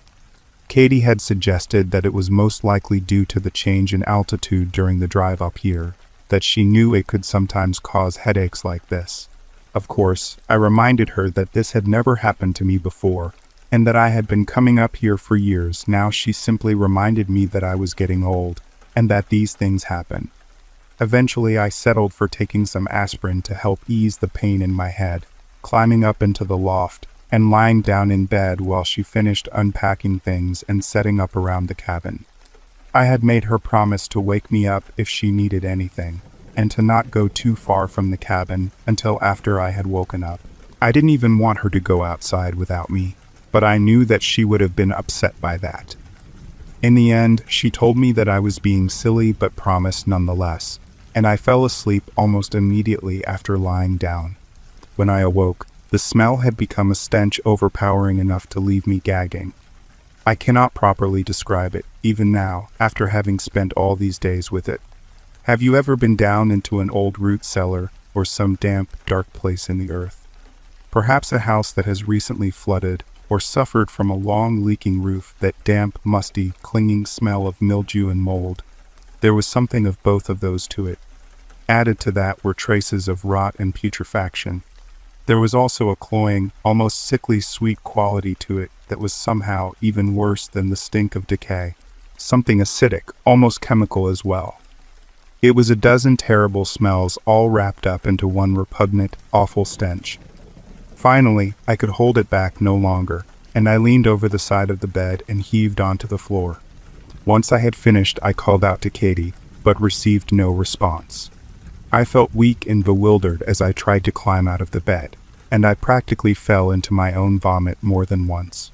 I called out to her again, more urgently now, still nothing. I began to cry out for her frantically. Nothing. I made my way down the ladder to the floor of the cabin, and in my haste and current state, I nearly fell at one point. I might have broken my neck if I had fallen from that high, and part of me wishes that I had. I wandered the cabin, coughing and choking from the smell, occasionally stopping to retch and heave, until I realized that she was not in here with me. I turned towards the door, stumbling towards it, feeling my panic grow with every passing second. I knew that I had to find her, and get her in the car and get us as far away from this place as possible, no matter how silly it might have sounded to her. As I drew closer to the door, the smell became steadily stronger, and I realized that whatever it was coming from must have moved closer somehow. As I reached out for the door, I was overcome by a sense of dread. I suddenly knew that I could no more bring myself to reach out and twist that knob than I could pluck the moon from the sky or sprout wings and fly away from this place. No, some part of me, some animal instinct residing quietly until now in the back of my brain, knew that I must not open that door and held me back from doing so. For reasons equally beyond my understanding, I instead dropped down and pulled away at the rubber stopper that we had installed upon the bottom of the door. You see, as the cabin had settled and subtly shifted over the years, a small gap had formed beneath the bottom of the door.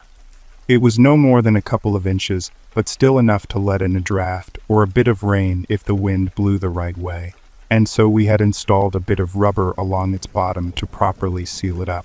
I pulled that away now, and despite how strong the smell was as it poured in through the new gap, I leaned down and looked outside. Darkness. Or at least, what I at first took to be darkness. All across the bottom of the door, all that I could see was pure, unbroken black. I was momentarily confused. It had still been fairly early in the morning when we had arrived, and I had laid down. Surely I hadn't slept that long. I looked at my watch only to discover that it was barely past 3 in the afternoon, meaning that I had only slept for a couple of hours. I sat there in confusion for a moment, trying to piece it all together, and looked beneath the door once again. The longer I looked out, the more and more I came to realize that I was not looking into some lightless distance, but rather at an object lying before the door.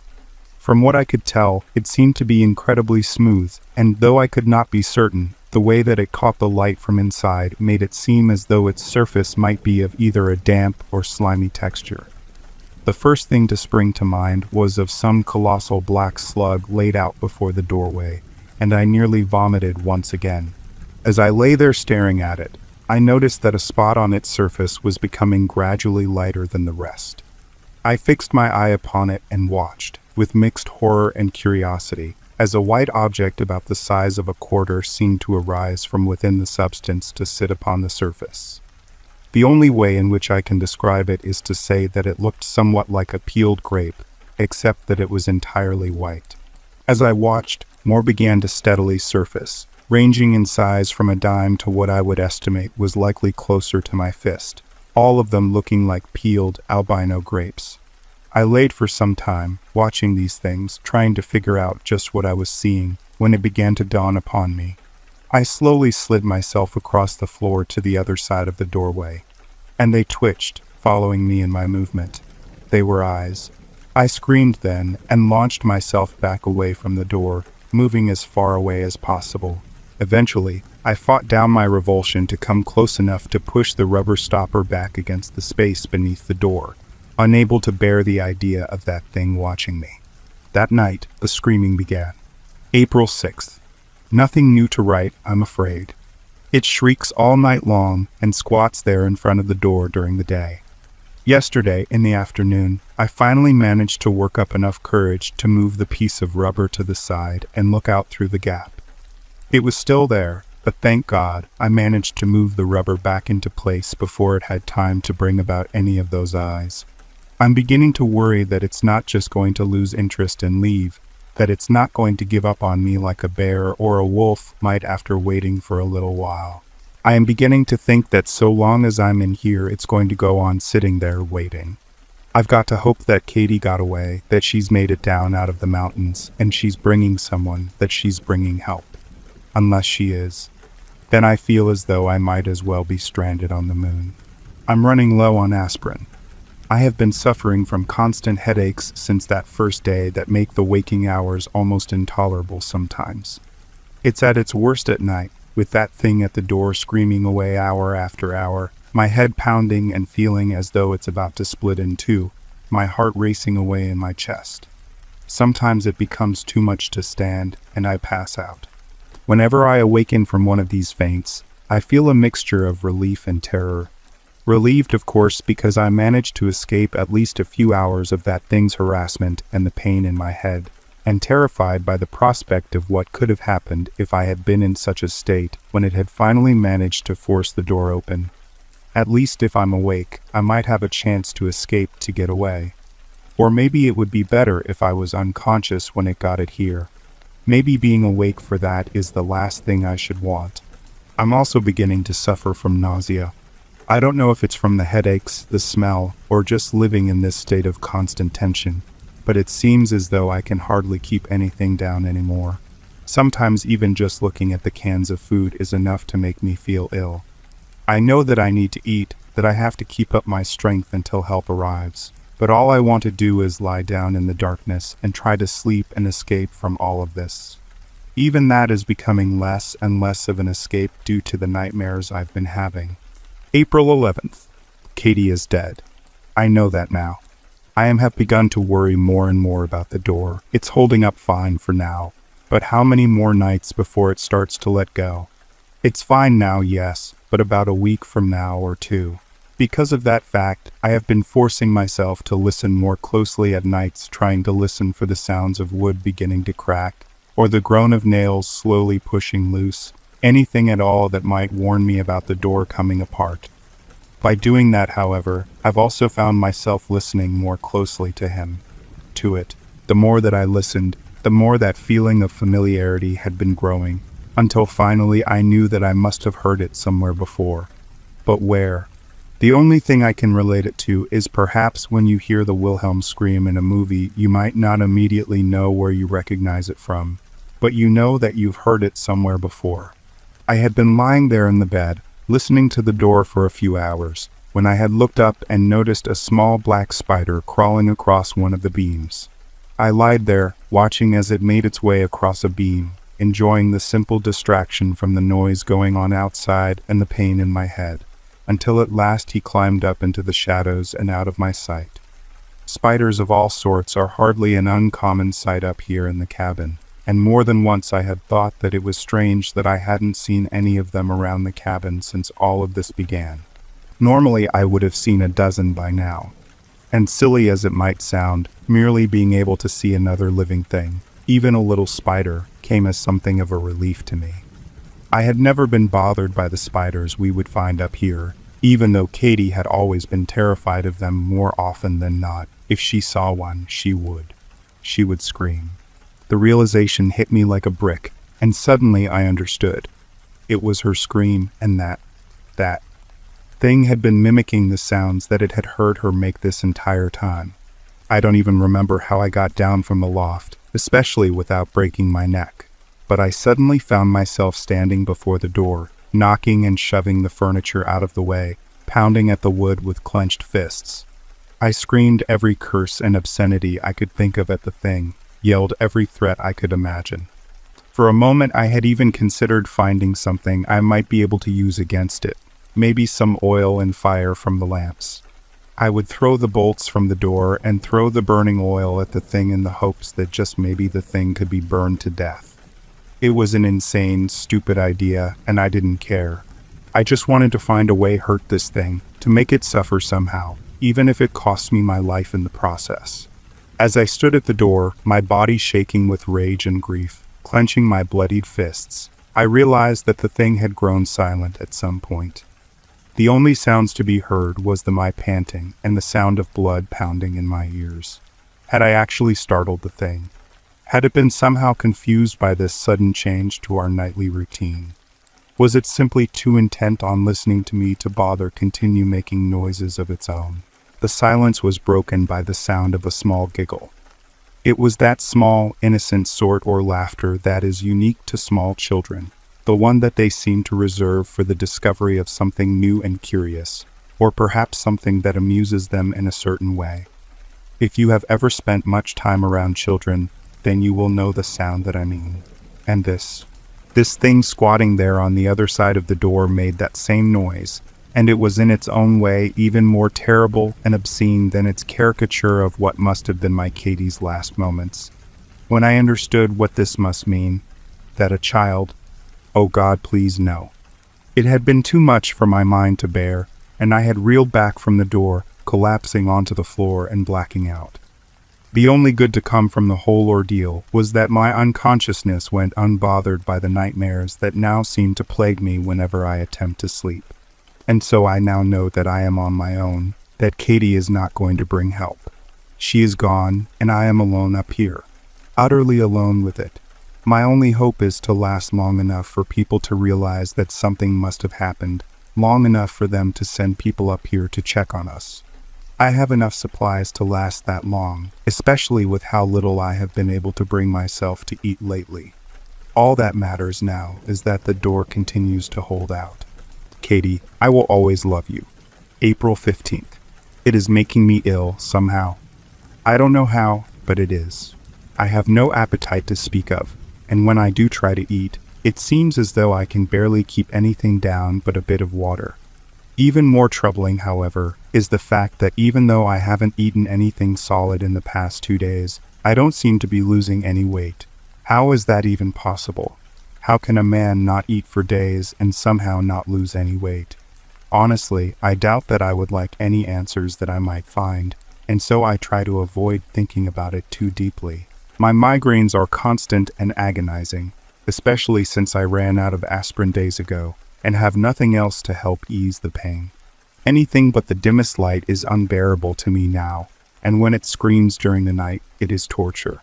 I sit here while it shrieks and howls and sputters, pulling at my hair and grinding my teeth, thrashing around in the bed, feeling as though someone is driving white-hot needles into my brain. The fact that I now know whose scream it really is does not ease my suffering. Sometimes now when I cough I have begun to notice small black specks like dried blood, yet another thing which I prefer not to think about too deeply. My skin has begun to itch incessantly, and I'm beginning to develop a rash on several different parts of my body, somewhat similar to the one I got from poison ivy when I had been a boy. My days have become a never-ending parade of misery, and sometimes I have to wonder if it's really worth it to keep going on. When I try to escape this hell by falling asleep, all I seem to find is a different one. My sleep is filled with nightmares, each seemingly worse than the last, to the point that even the pain in my head is at times preferable to sleep. Last night I dreamed that Katie was standing on a barren, black plain that stretched off as far as the eye could see, her arms outstretched to me, beckoning me closer. As I approached, I could see things moving beneath the skin of her face and arms, like worms writhing and twisting away, just beneath the surface of her skin. I tried to turn away from her to run, but discovered that I could not. My body kept walking towards this thing that looked like my Katie but wasn't, and I could not even force a scream from my throat. At one point as I drew near, her eyes turned black and seemed to melt, oozing slowly down her cheeks.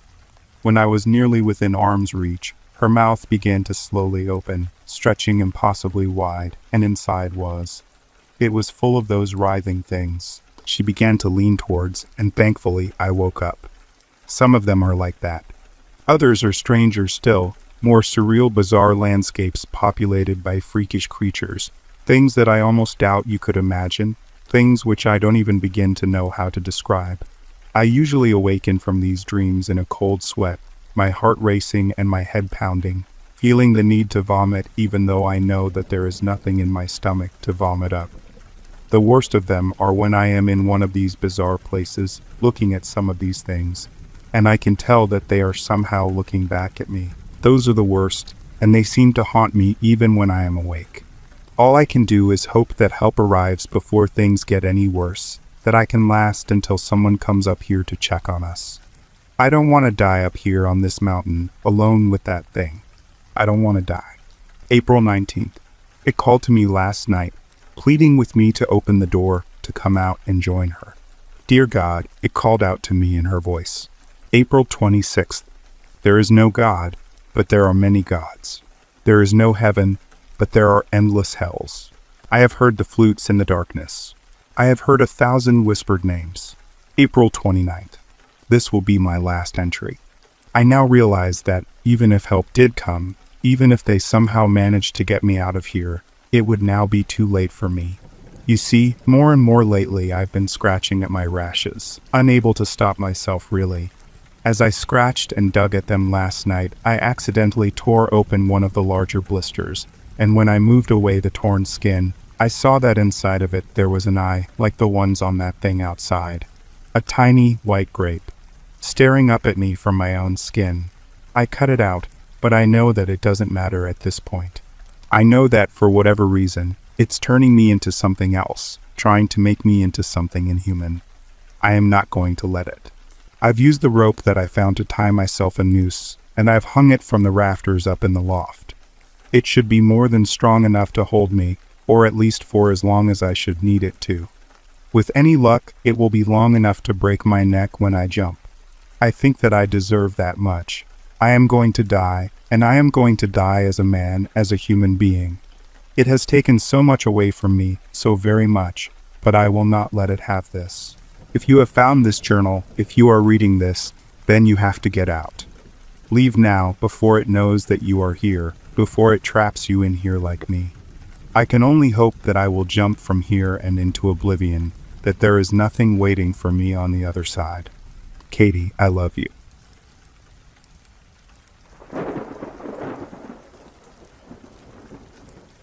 I was a big deal in those days, at least as much of a big deal as I could be in high school. I was the star of my school's football team, my girlfriend was the hottest girl in class, and I was driving a Ford Mustang Mach 1 1969. One of the finest cars in the world, and it was all mine thanks to a scout checking me out at one of our football games, big talks of a scholarship with my name on it. I didn't understand how much potential I had until my dad turned to me after talking to the scout with this excited glint in his eyes. That week, a black muscle car was parked in our driveway. My dad said it was mine. Times were different in the 70s. I got my license when I was 16. I knew some kids who got theirs when they were 15.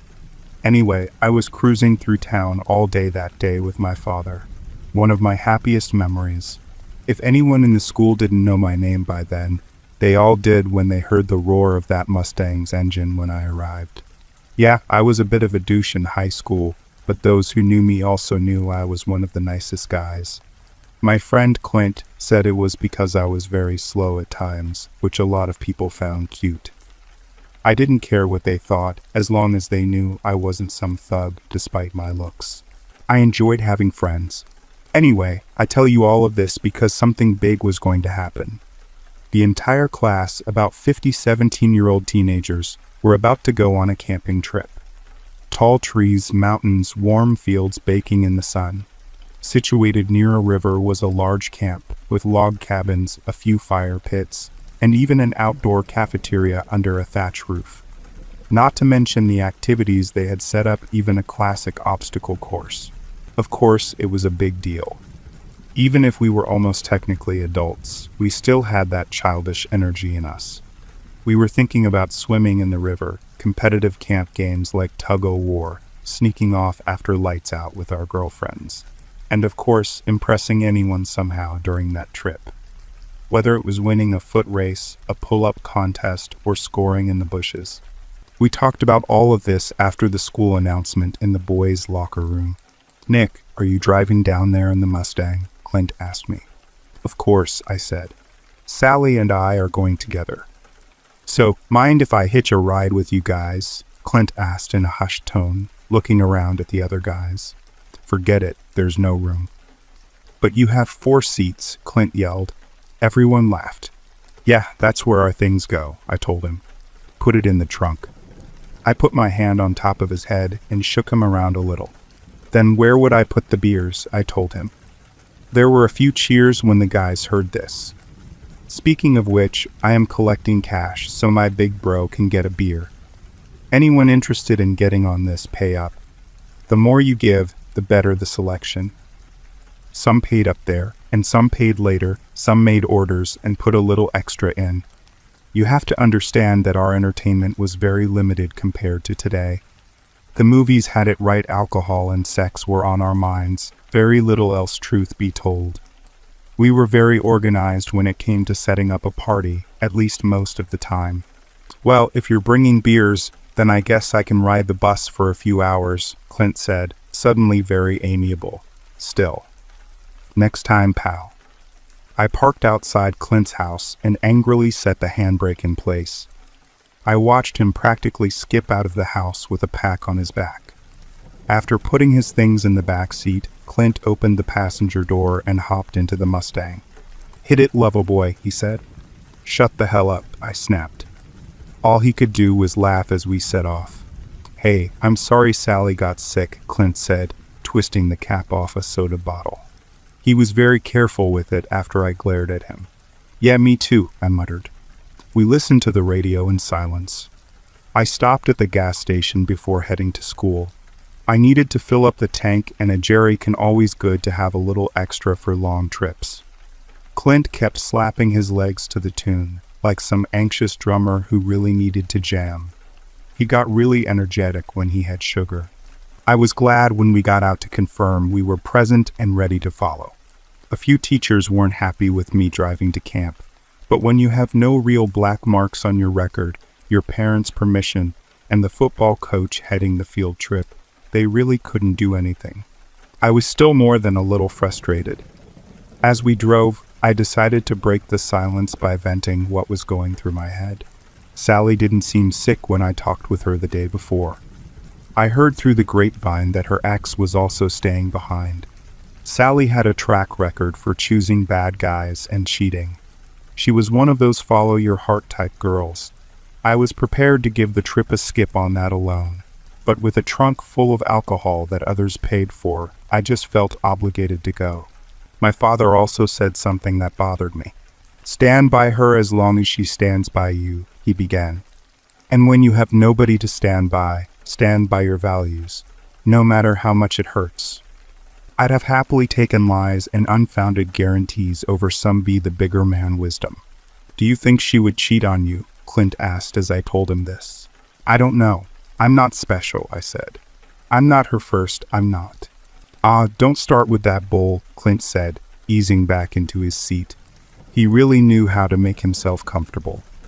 "If she screws up what she has with you, she's an idiot. You'd be better off without her, but she sure as hell wouldn't be better off without you." I'd still be the idiot who trusted her. "PFF, you've always been an idiot, Mr. Football Scholarship," Clint said. I thumped the side of his arm. "No offense, we all have our strengths. Anyway, your dad is right. You don't know if she is going to do anything, so try not to think about it." "Whatever. And they might not look it, but those other girls are something else," Clint said. "Her loss is another's gain." "What girls?" Clint pointed to the school bus in front of us. The back window wasn't the cleanest, but I could see a group of girls at the back waving at us. Clint leaned forward and turned up the music as loud as it could get. The girls whooped and raised their arms, but then suddenly faced forwards before sitting down in their seats. "Bet you that was Miss Weaver that shouted at them," Clint said, turning the music down. "Crazy bitch should have been left behind." I spent the rest of the trip watching Clint and one girl at the back of the bus mime an entire conversation, him saying things that made me laugh. If she could have heard him, she would have kicked his ass. We took a narrow, wavy road into camp. It wasn't too bad for the Mustang, but the bus struggled. At least somebody had thought ahead and cut back branches. I could see piles along the road and the flat stumps sticking out the trunks they had left behind. When we reached the spot, I parked the Mustang beside the bus. Clint and I grabbed our bags and joined the roll call. We were divided into different cabins. 2 girl cabins, 3 boy cabins. There certainly wasn't a shortage either, but I guess only some of them were prepared for us. After stowing our things, we were given a rundown of camp activities and the schedule they had set out for us. Looking back, I realize now that the whole camp thing was just to make the school look good, a photo opportunity to show off to parents and get more enrollments. I wouldn't have cared even if they made it obvious. Looking at that schedule, I just noted the free time they gave us. Morning, midday, and evening, except for the 5th day, which was a stargazing astronomy lesson blah. I used the first free slow to talk with the guys before we went to our assigned cabins. The plan was simple. Get the booze in the evening, conceal it in our bags, and then hide it in the cabin. There were only a few teachers and a couple of hired instructors. There weren't any room checks, nothing. These were lenient adults who wanted to enjoy their time there as much as we did. I wouldn't have been surprised if Coach Sykes brought his own booze. 1 or 2 from every cabin, Clint said. Bring empty bags. We can't all go to the Mustang. People will definitely notice. What time? Somebody asked. Late, after midnight, I said. We gotta make sure the teachers are asleep, so midnight is a good time. With the plan set, I was part of the 6 guys that would hike back up the bus and Mustang. I wasn't about to lend someone the keys to my car just so they could open the trunk. Besides, seeing as it was in my car, I would get in trouble anyway if things went to hell. Stop crowding the window, I told the guys in my cabin. We have to keep a lookout, Nick, one said. If you're caught, we ain't getting out a drink the rest of the week. Shut up, I said, sliding the window shut. I will get the beer. Tensions were high. The first 2 nights of our stay were screwed. One of the girls, that first night, swore she saw something in the woods and screamed, which set the teachers off thinking there were wild animals. Big deal, right? It's the forest, there's bound to be a few animals. A fact that didn't keep her from screaming her head off. It was a big joke the next day, but she wasn't laughing. The night after that was screwed thanks to a pair of lovebirds who crossed by right in front of one of the teachers' cabins. Big mistake. For that one, Coach Sykes kicked in every door to the guys' cabins and lectured us on late-night walks in the forest. When I regrouped with the others outside the cabin, we walked deep into the forest before rounding out towards the car. We kept the distant lights of the camp in sight, just in case we lost our way. We were also far enough that we could talk on our walk. Got some news, guys, Clint said, grabbing one guy by the back of the neck, one of the lovebirds from the night before. Our buddy here got caught last night. Tell us something we don't know, one guy interrupted. Shut up. He got caught last night with his girl going for a stroll. What he failed to mention was that he wasn't going someplace with his girl. Oh no. They were, in fact, returning from their little rendezvous, Clint said, followed by his best French laugh.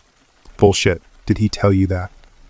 No, this little bit of information came from Abigail who, get this, thanked him for a wonderful night right outside the girls' cabin this morning. You heard, the lovebird said. 3 cheers for Stanley and Abigail tomorrow, Clint continued, patting Stanley's shoulder. For now, pay the stupid bastard back for almost costing us a great booze heist. Clint smacked the back of Stanley's head, followed by the rest of us who had a few soft hits in. With that matter settled, we cracked jokes and continued our climb up the hill. We soon found the familiar path that we took down to camp and stuck to that. It was slow going. You'd be surprised how dark it can get, and we weren't about to use flashlights. Luckily for us, the bus was easy to spot in the dark, so we stumbled over to it and approached the trunk of the Mustang. After unlocking the trunk, we started to pack our bags with the cans of beer. Why cans? One guy asked. Bottles make noise, I told him. Although I have a brandy bottle here for Max who felt like being a little extra. Which cabin is Max in? Mine, hand it here, another said, taking it. Brandy. Brandy, we all repeated. Max always has to be special, huh? Well, he better share.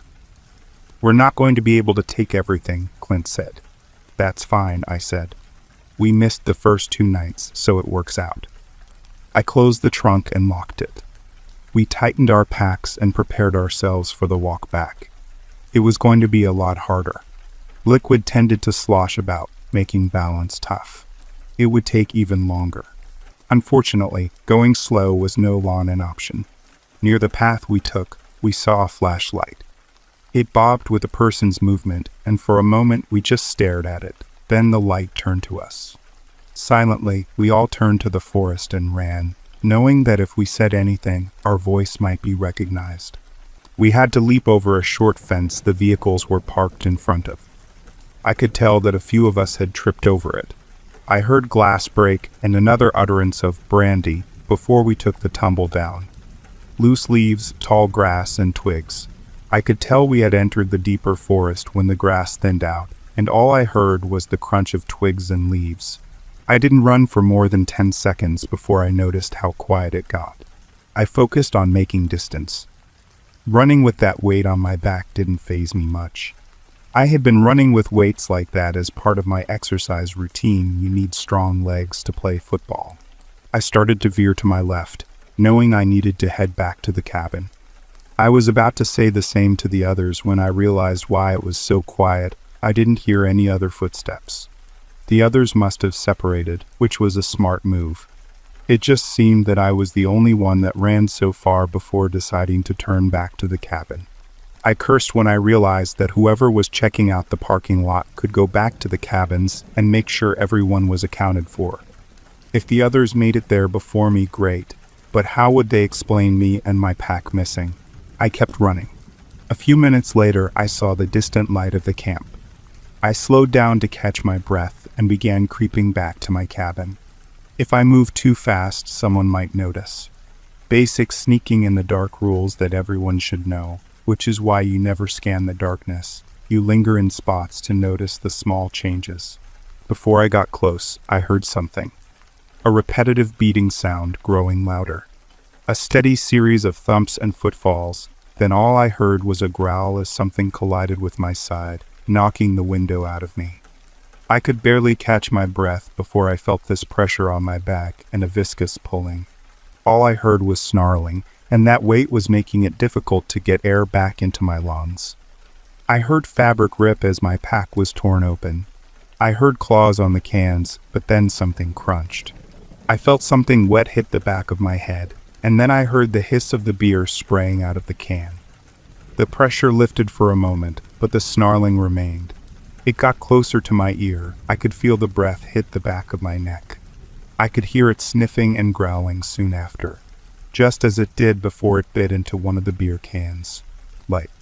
A flashlight beam crossed through the trees, hitting me before going somewhere else. The pressure lifted off my body, and I heard something running. I rolled over quickly to see something moving between the trees. It was massive. A dog-like creature that bounded from tree to tree before sprinting off into the darkness. I stayed still in the shadow of the tree. I heard the footsteps of someone. Whoever they were, they stopped just before my tree. The flashlight scanned back and forth over the forest before they turned around and walked back to camp. I steadied my breathing again when I thought they were out of earshot. The feeling of panic took a lot longer to settle. When I thought it was safe, I got everything together and made my way to the cabin. I took my time not just to be careful, but because I kept looking back. I reached up and knocked on the window. It slid open. Hands stretched out to take the pack, and then they helped me inside the cabin. In the dark, I got plenty of pats on the back. I was the last one, but no alarms were raised. Mission successful. "What happened to your pack?" someone asked. "Did you catch it on something?" "Looks like he already started. 2 cans are missing," another said. The mood was too good, and I was too disoriented to tell them anything. I decided not to say anything, but I was grateful it was dark. I didn't want them to see my face. That night was a mini party, as was the 4th night of our camping trip. Some booze slipped into one of the girls' cabins, but I wasn't complaining. I just tried to relax as best as I could after that. Being the camp hero, I had plenty of beer to help with that, but otherwise, we were all fairly calm and quiet. On the 5th day, Clint shouldered me. "One of the cabins has gone dry," he said. "Max is one. I guess he needed the stronger stuff to keep him from overdoing it." "Too bad," I said. "I'm not going to get more. Screw Max." "Yeah, my thoughts exactly," Clint nodded. "Besides, it's the last night. No chance of slipping past the teachers tonight, especially Coach Sykes." "What do you mean?" "Stargazing tonight," Clint said. "Remember, we're going for a night hike to the clearing to get a good look. Maybe I can smuggle some of my—" I stopped listening to him. I was busy thinking up excuses. The best excuse I could come up with was food poisoning. Not the blow chunks into the toilet, but the painful, stomach-imploding kind that made it difficult to go on hikes in the dark. Coach Sykes immediately saw it as his best football player needing some rest and recovery, so gave me a few pills and told me to hit the sack. Miss Weaver, however, would stay behind and keep an eye on things. She didn't want to leave one student behind in the camp while everyone went off on the hike. I think she was going to stay behind anyway. She was a little too old for it all as well. I didn't care. I just holed up in my cabin and breathed a sigh of relief. I saw her make the rounds, walking mostly between the cafeteria and the female teacher's cabin. I see her stop at some point to look out towards the river and the mountain behind it, smoking a cigarette. I couldn't really see her figure, but I could see the glow of the cigarette tip now and then. I joined her with my relaxation ritual. A few cans of beer were close by. I thought about the trip back home. Clint would be riding shotgun, I knew that much, but I wondered if the extra fuel from the jerry can would be enough. I tried recalling a gas station along the way. I crushed a beer can into a flat disc and added it to the rest. We would get rid of all of them in one shot. Couldn't leave any easy-to-spot cans lying around. With these mundane thoughts circling my mind, I decided that I was preoccupied, as well as liquored up enough. It was time to get some sleep. I went to bed and waited for sleep to take me. I then heard the footsteps of someone walking outside. Looking up to glance through the gap in the curtains, I saw the familiar glow of a cigarette. I was about to lower my head when the shape shifted and a second glow appeared. To fiery sparks in the darkness that weaved from side to side. I didn't quite understand what I was looking at. That's when the figure left the darkness so painfully slow. Creeping, not too different from the way I did when I approached the cabin after grabbing the booze. As the cool light of the night hit the body, the shape confused me more. At first, I saw an arm, but it was dark and misshapen. The fingers weren't that long, the legs themselves appeared crouched, yet the figure was tall. As it stepped fully into view, I saw that the misshapen parts of its body were merely clumps of hair that seemed to stand among its already hairy form. The fingers weren't long for its size, but its claws made up for it. The eyes lost their red tinge, becoming black beads that caught the light, but even the darkness seemed to dim that glint. It was a monster, a wolf-like creature standing on its back legs, its body an ugly, demonic mix between man and dog. Yet its face was that of a hound with white teeth, gnarled, as I could see a few poking out from beneath its black lips. As it approached, it must have seen me. It must have seen me see it. Why else did it walk so slowly? Yet, why did its eyes follow mine? Maybe it knew I saw it and just didn't care. It knew that there wouldn't be any interruptions this time. It knew I was alone. If it could smile cruelly, I felt it did just before it dropped to all fours and ran towards the cabin. I was helpless. Despite my size, despite my strength, I couldn't do anything. I saw the glass shatter as if it weren't really there. A window to me, a bothersome cobweb to it. Darkness filled my vision, and in that darkness, its eyes became like fire once again. I saw teeth, I felt claws dig into my skin. I remember grabbing a bed frame. I felt teeth sink into my left leg. It hurt, but I felt true pain when the teeth reached my bone, and I could feel the crunch. The grating of bone on bone. I was screaming all the time, but I knew that help wouldn't reach me in that second. The creature tried to pull me out the window. It got my leg hung over the window. It started to tug at my leg. I heard nothing but ringing and my heart pounding. I dropped to the floor of the cabin, but I didn't feel it. I stared at the broken window and the wet blood gleaming on the windowsill. I raised my eyes to look at the sky, and then I passed out. I woke up in an ambulance, I think. The sun was up. A beam of light gleamed through the windshield and straight into my eyes. With the light in my eyes, everything looked dark, highlighted with gold. "He's awake," a guy behind me said. "Thank God," the driver said. "I will let Aurora know." "Hey kid, how are you feeling?" the man behind me asked. Before I could answer, he continued speaking. "If you feel a little weird right now, that's just the drugs taking effect. If you want to rest, you can. We will." I didn't have much choice. I could feel my eyes roll back and then my head drop. I was out again. The next time I woke up was 2 days later post-surgery. I woke up with family around me. There is a certain kind of sadness that still tears me up inside when people look at me. Yet it doesn't hurt as much as the expressions my family wore as they sat by my hospital bed. My father especially. My leg had been amputated, at least partially. A lot of it was already missing, according to my family. The doctor explained the rest to me alone. I will spare you gory details, but tried to save as much as they could in surgery, but it wasn't going to happen. Looking down at my left leg was surreal. I just couldn't believe it. Maybe my mind was just preoccupied with something else. I received flowers from Sally, but she never showed up. Turned out my bad feelings about her were founded. She just felt guilty enough to make an empty gesture. When Clint told me that little bit of news, it was like a drop in the ocean. I told him to forget it when he suggested a little revenge. I just didn't care. And sure, losing my leg was life-changing. I didn't get my football scholarship gone, but the university I was speaking to did give us a sort of half-scholarship thing. It meant I needed better grades, and my parents had to pay more than they would, but still less than the full price. I will never know what I could have become. What I am now is nothing more than a glorified manager at a car dealership. I spend most of my days at a desk, just getting on with life. And it's not bad, but like said, I get those looks. And those who knew me can't help but look a certain way when they see me.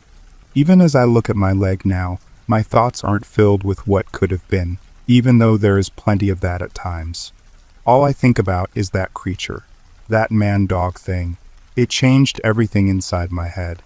It ruined my life, the life I could have, but it also broke something inside me. It took something inside of me, because I hear it. I hear it every time I am close to falling asleep. My heart aches with fear. I feel powerless all over again. I know it isn't in my city, let alone outside my window, but I still check every single night.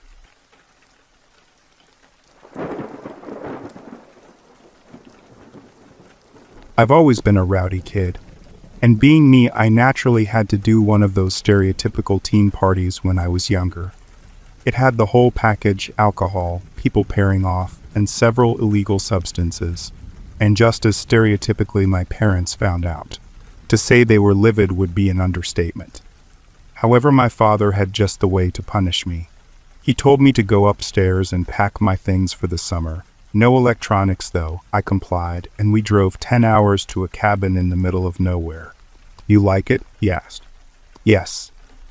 Good. I was going to get it fixed up by professionals, but seeing they'll have to be fixing our house, this is what you'll be doing for the summer. I'll be staying in that shed over there. You'll have the cabin. Your first task will be to clean it up, then I'll supervise the renovations. I went inside and plopped down on the mattress on the floor. It was a fitting punishment, but not one I was especially looking forward to. The first few days were fine. Nothing that out of the ordinary. The place was dirtier than you would think was possible, and a lot of the previous owner's stuff was still tucked away in boxes. I wasn't allowed to leave the cabin for 2 weeks when we dropped all this crap off at Goodwill. So in the meantime, I mostly just swept and scrubbed the place and pushed stuff further into the reaches of the attic. Dad had checked me off to be done for the day, and so I sat sifting through the stuff in the basement. It was all so incredibly boring. There was a desk in the corner of the room. I'd probably need to clear out its drawers so I could move it tomorrow. I pulled on the drawer only to find the 2 side drawers were false and instead open like a door. The back was a different color compared to the rest of the desk, so I reached in my hand and pushed. The false back popped away like it was nothing. I rushed to grab a flashlight. When I shined it in, I could see a passageway. Only the first few feet or so were illuminated. It appeared there were stairs. I crawled through the desk opening and into the passage, which when you got past the entrance, it was tall enough for me to stand. I started slowly walking down the stairs. Every 10 steps or so there would be a landing. To the sides of each landing there would be a door. One on the left and one on the right. Each was marked with a number.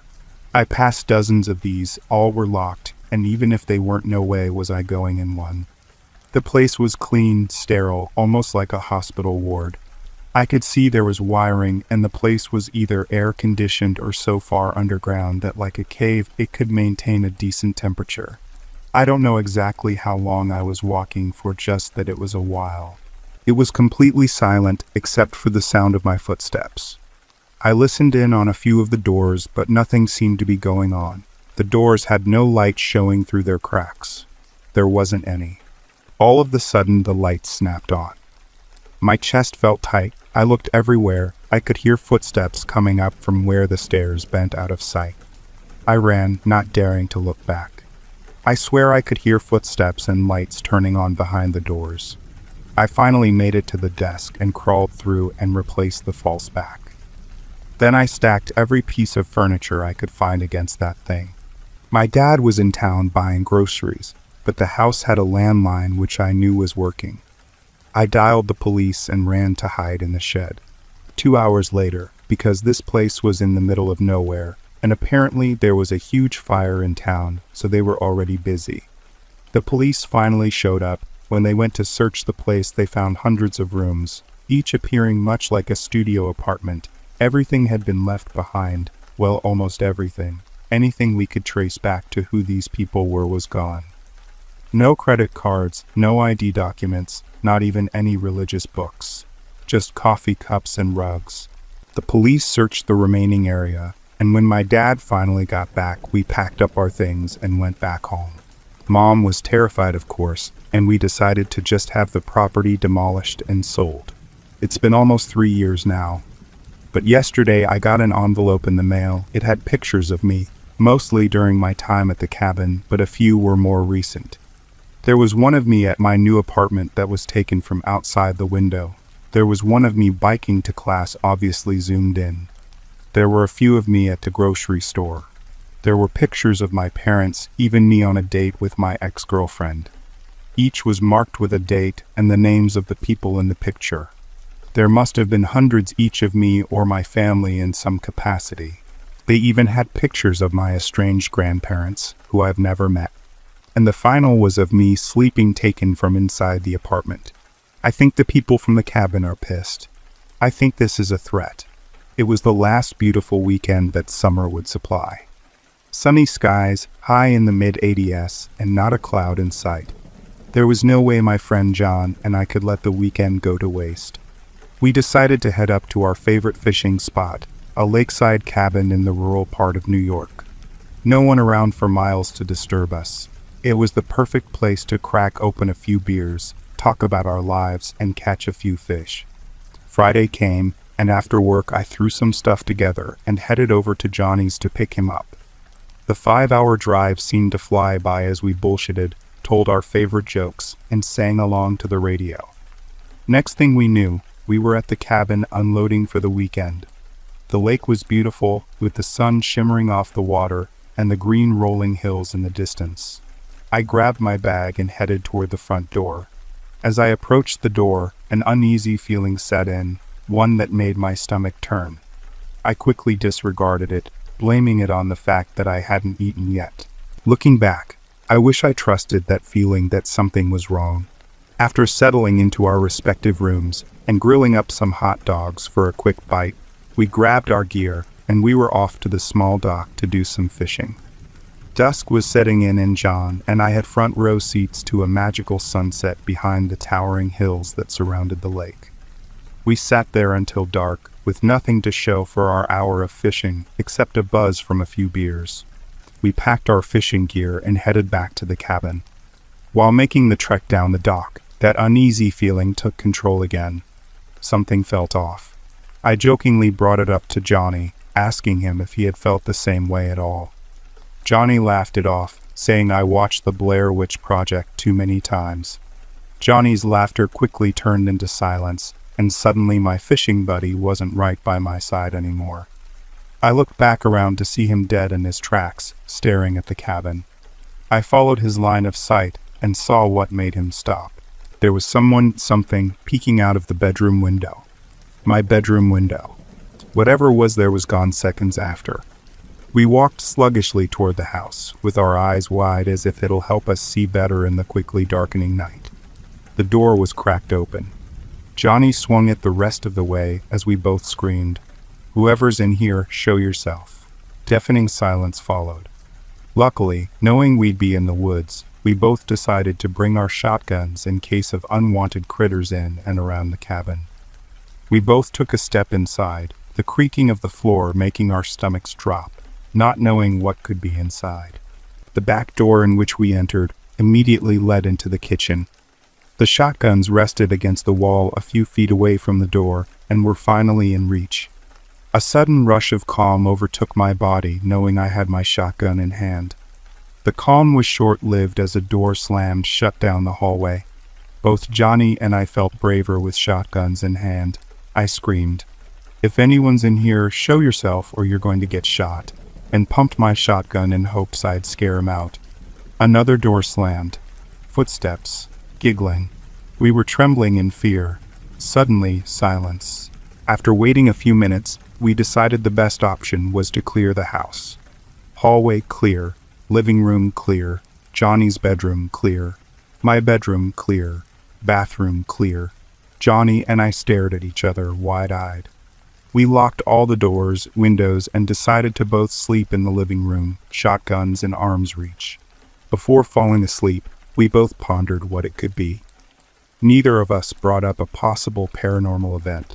Not that we didn't think that's what it was, but because neither of us wanted to bring it up. We came to the conclusion that it had to be some kids who saw us coming into town and decided to play a prank. They probably made an easy escape out of a window. Looking back, I think we just wanted to make each other feel better. At 2:03 a.m., we were both awakened by a large crash. To our amazement, the front door was wide open. All the windows in the living room were smashed. We got up, shotguns in hand. The back door was open, all of the windows smashed in the kitchen as well. A scream was heard from the bathroom that ran down my spine. The front S&D back doors slammed shut simultaneously. Johnny and I had our guns up, ready to shoot, but had nothing to shoot at. Another scream. Another crash. As eerie as the silence was, we wanted it back. The footsteps were back. They were running right past us, but there was nothing there.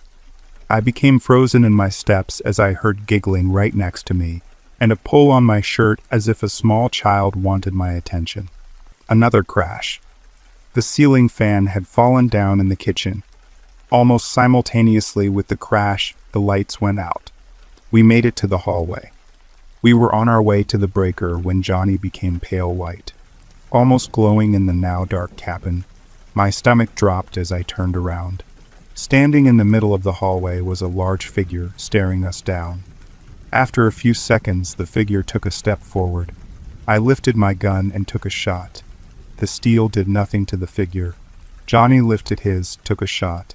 Again, nothing. The shadowy figure then released a high-pitched scream, as if a woman was being tortured. One that'll stick with me to this day. The shadow seemed to gain in size, and next thing we knew, we were face to face with it. It released another howl, loud enough to wake me up. I was still in the living room. Johnny was still asleep. I looked at the clock to see it read 2:02 a.m. I reached for my shotgun and waited. Thanks for listening. If you like our work, do subscribe because your support helps us keep this channel alive.